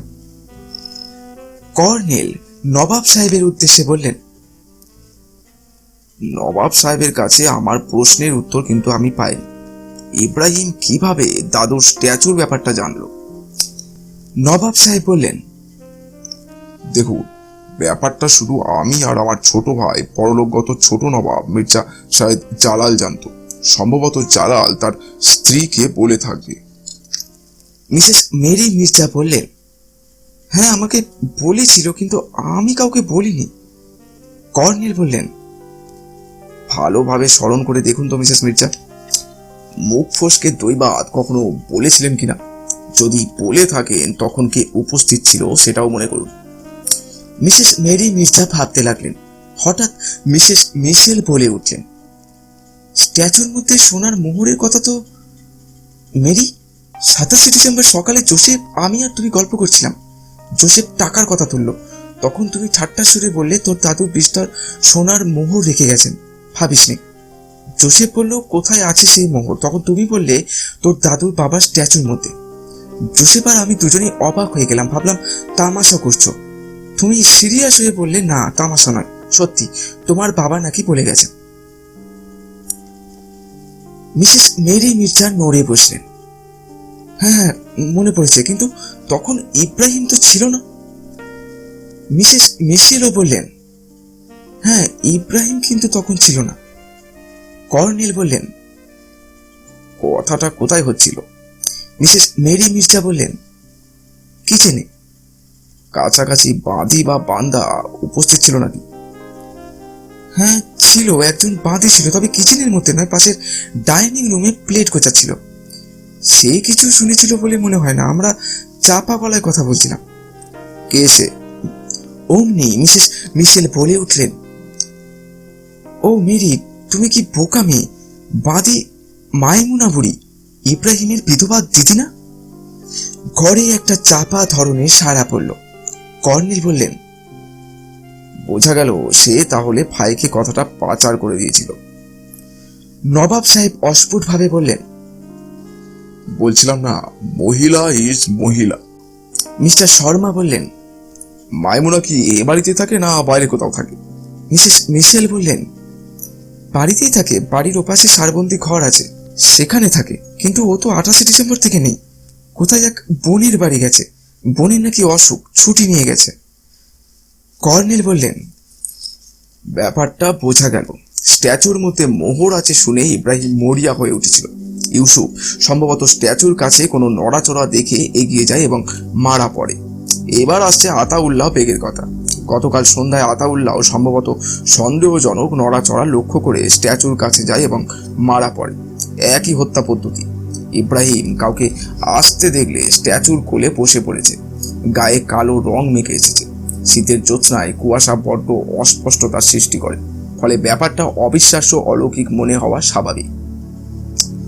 ইব্রাহিমের বুদ্ধি প্রখর, খুর দিয়ে সহজে মানুষ মারার ক্ষমতাও কসাইগিরির ফলে আয়ত্তে এসেছিল। যাই হোক, আজ যে তার জন্য ভাত পাতা হয়েছে সে তার টের পায়নি। মীর সাহেব বললেন, আপনার কথা মতো তখনই বেরিয়ে আমি ওর সঙ্গে দেখা করেছিলাম। বাকিটা তো আপনি জানেন, নবাব সাহেবও জানেন। কর্নেল বললেন, আর সবাই জানেন না, আপনি বলুন, গোড়া থেকে বলুন। মীর সাহেব বললেন, লায়লা আর মুনমুনের সঙ্গে বাগানে আপনাকে কথা বলতে দেখে তো এগিয়ে গেলাম। আপনি বললেন কেন্দ্রীয় গোয়েন্দা দপ্তর থেকে আপনাকে তদন্তে পাঠানো হয়েছে। তখন এসপি সাহেব বাড়ির মধ্যে নবাব সাহেবের সঙ্গে কথা বলছেন। আপনার কথা সত্যি মিথ্যা পরীক্ষা করতে আপনাকে নিয়ে গেলাম। দেখলাম এসপি সাহেব আপনাকে চেনেন। বাড়ির লোকজন সম্পর্কে খুঁটিয়ে জিজ্ঞেস করছিলেন আমাকে। ইব্রাহিমের ছবি চুরি, তারপর আস্তাবলের মেজের খোঁড়াখুড়ির কথা সবই বললাম। এই সময় বড় নবাব বললেন, হ্যাঁ, ও বেটা রাত দুপুরে আস্তাবলের মেঝে ঘুরছিল, মারধরও খেয়েছিল। ওর ধারণা নবাব প্যালেসে গুপ্তধন গিজগিজ করছে। বেটা শয়তান, শরীর চললে ওকে আমি গুলি করে মারতাম। মীর সাহেব ফের শুরু করলেন, যাই হোক, আপনার কথা মতো তক্ষুনি গিয়ে ওর সঙ্গে দেখা করলাম। বললাম, ভাই ইব্রাহিম, একটা গোপনে কথা বলতে এলাম। ইব্রাহিম তখন সবে নাস্তা খাচ্ছে। বেটা টাঙা নিয়ে বেরোইতো বেলা 9টা গড়িয়ে। চোরের ওই একটাই মুখোশ, টাঙা। ইব্রাহিম হক চুকিয়ে বলল, কি কি? বললাম, গতকাল সন্ধ্যাবেলা তোমার কীর্তি তো আমি সব দেখেছি। বেটা তখন কিছুতেই আমাকে পাত্তা দিতে চাইল না। অনেক কথা খরচ করার পর শেষে বললাম, আতাউল্লাহ বেগের লাশের কাছে রক্তমাখা খুর ফেলে এসেছ, এই দেখো সেটা এনেছি। তুমি খুব বোকালো। যাকে যা হবার হয়েছে। মোহরের কথা আমিও জানি, কিন্তু সাহস পাইনি। আর ওই স্ট্যাচু ভেঙে মোহর বের করা সহজ কথা নয়, একার কাজও নয়। আমরা আজ সন্ধ্যেবেলা 2 ভাই মিলে বাগানে গিয়ে স্ট্যাচু ভাঙব, আমিও ভাঙব। চোরের মুখ কোথায় তা আমি জানি। তখনই ইব্রাহিম আমাকে বলল, আরে সে আমিও জানি। স্ট্যাচু বানাবার সময় হাজির ছিলাম না। আসলে একটা বড় শাবল দরকার। দুবারই ছোট শাবল নিয়ে গেলাম, আর কাজ হলো না। তুমি যখন জেনেই ফেলেছো, আর কথা নেই, দুজনে আধা আধি বকরা নেব। এ বরং ভালোই হলো। হঠাৎ একটু আওয়াজ পেয়ে সন্দেহবশে কেউ বাড়ি থেকে বাগানে আসছে কিনা তুমি সেটা লক্ষ্য রাখবে, আর দেখলেই শীষ দেবে একবার। ওর কথা যখন শুনলাম, তারপর আমি বললাম, কাজ সারতে হলে আজই, কারণ মোহরের কথা বড় নবাব জানেন। শুনলাম কালই নাকি স্ট্যাচু ভেঙে মোহর সরানো হবে। আজ সন্ধ্যা 7:30টার পর তুমি বাগানে ঢুকবে। ওই ঘড়িঘরের ঘড়িতে সময়টা দেখে বেরোবে, ব্যাস। মীর সাহেব একটু দম নিয়ে বললেন, ব্যাটার চোখে লোভ চকচক করে উঠল। বলল, খোদা যা করেন ভালোই করেন। আপনি থাকলে আর কোনো অসুবিধা নেই। নিশ্চিন্তে অনেকটা সময় নিয়ে কাজ করা যাবে। অত বড় মূর্তি ভাঙতে সময় লাগবে, আওয়াজও হবে। আপনি সব সামলাবেন, পরে আমার সঙ্গে দেখা করবেন ফুরসত মতো। আল্লাহর কসম, এক মোহরও কাপ করবো না। বকরা আপনি ঠিক পাবেন। তখন আমি বললাম, তাহলে খুরটা কি হবে? ইব্রাহিম বলল, আর খুরের দরকারটা কি, সামলে দিন। আমি বললাম, ঠিক আছে, 7:30টায় বেরোবো বলে চলে এলাম। কিছু দূর আসার পর দেখি কর্নেল সাহেব যা বলেছিলেন তাই ঠিক। বাটা আমাকে টাঙা নিয়ে ফলো করছে। তখন গড়ের জঙ্গলের দিকে পা বাড়ালাম। খুরটা সত্যি যদি না লোকাতাম তাহলে আমাকে সন্দেহ করবে। তাই গড়ের জঙ্গলে ঢুকে এক জায়গায় পুঁতে ফেললাম। নেমে গিয়ে দেখি শয়তানটা টাঙা নিয়ে জোরে বেরিয়ে গেল। নজর রেখেছিল। যাবার সময় হেসে ইশারায় বলে গেল, ঠিক করেছেন। মিস্টার শর্মা বললেন, কিন্তু ও তো আপনাকে খুন করতো, আর একটা খুন নিয়ে যেতে বলেনি কিন্তু। কর্নেল বললেন, তা তো করতোই। বকরা দেওয়ার ব্যাপার আছে, তার উপর আছে ব্ল্যাকমেলিং এর আতঙ্ক। তাই মীর সাহেবকে খতম করার মতলব নিয়ে এসেছিল আসলে। আজ ইব্রাহিম মোহর বের করার জন্য স্ট্যাচু ভাঙতে আসেনি, কারণ সঙ্গে কথা মতো শাবল আনেন। মীর সাহেব বললেন, হ্যাঁ, আমার গলায় প্রায় চালিয়ে দিয়েছিল খুব। প্রতি সেকেন্ডে আমি ভাবছি আপনারা আলো জেলে লাফিয়ে পড়বেন। যাই হোক, আমিও তৈরি ছিলাম বলে পকেট থেকে একটা ছোঁড়া বের করে দেখালেন। ও হাত তুলেছিল, কিন্তু তখন আমি ছোঁড়াটাও বাগিয়ে ধরেছিলাম। নবাব সাহেব দীর্ঘশ্বাস ফেলে বললেন, সবই হলো, কিন্তু যারা যাবার তারা চলে গেল। আতাউল্লাহ আর ইউসুফকে ফিরে পাওয়া যাবে না। ওহ, দাদু সাহেবই যেন নিজের হিংস্র স্বভাব এভাবে চরিতার্থ করলেন। হিন্দু হলে বিশ্বাস করতাম দাদু সাহেবের আত্মায় যেন ইব্রাহিম হয়ে জন্মেছিল। মিসেস মেরি ও মিসেস মিশেল রুমালে চোখ মুছলেন। লায়লা ও মুনমুন নত মুখে নিঃশব্দে অশ্রুপাত করতে থাকলো। ঘরে শোকের স্তব্ধতা জাগলো কিছুক্ষণের জন্য। তারপর মিস্টার শর্মা উঠে দাঁড়ালেন, বললেন, আমরা এবার আসি নবাব সাহেব। নবাব সাহেব ব্যস্তভাবে বললেন, না না, সামান্য অতিথি সেবার আয়োজন করতে বলেছি, আপনারা দয়া করে একটু বসুন।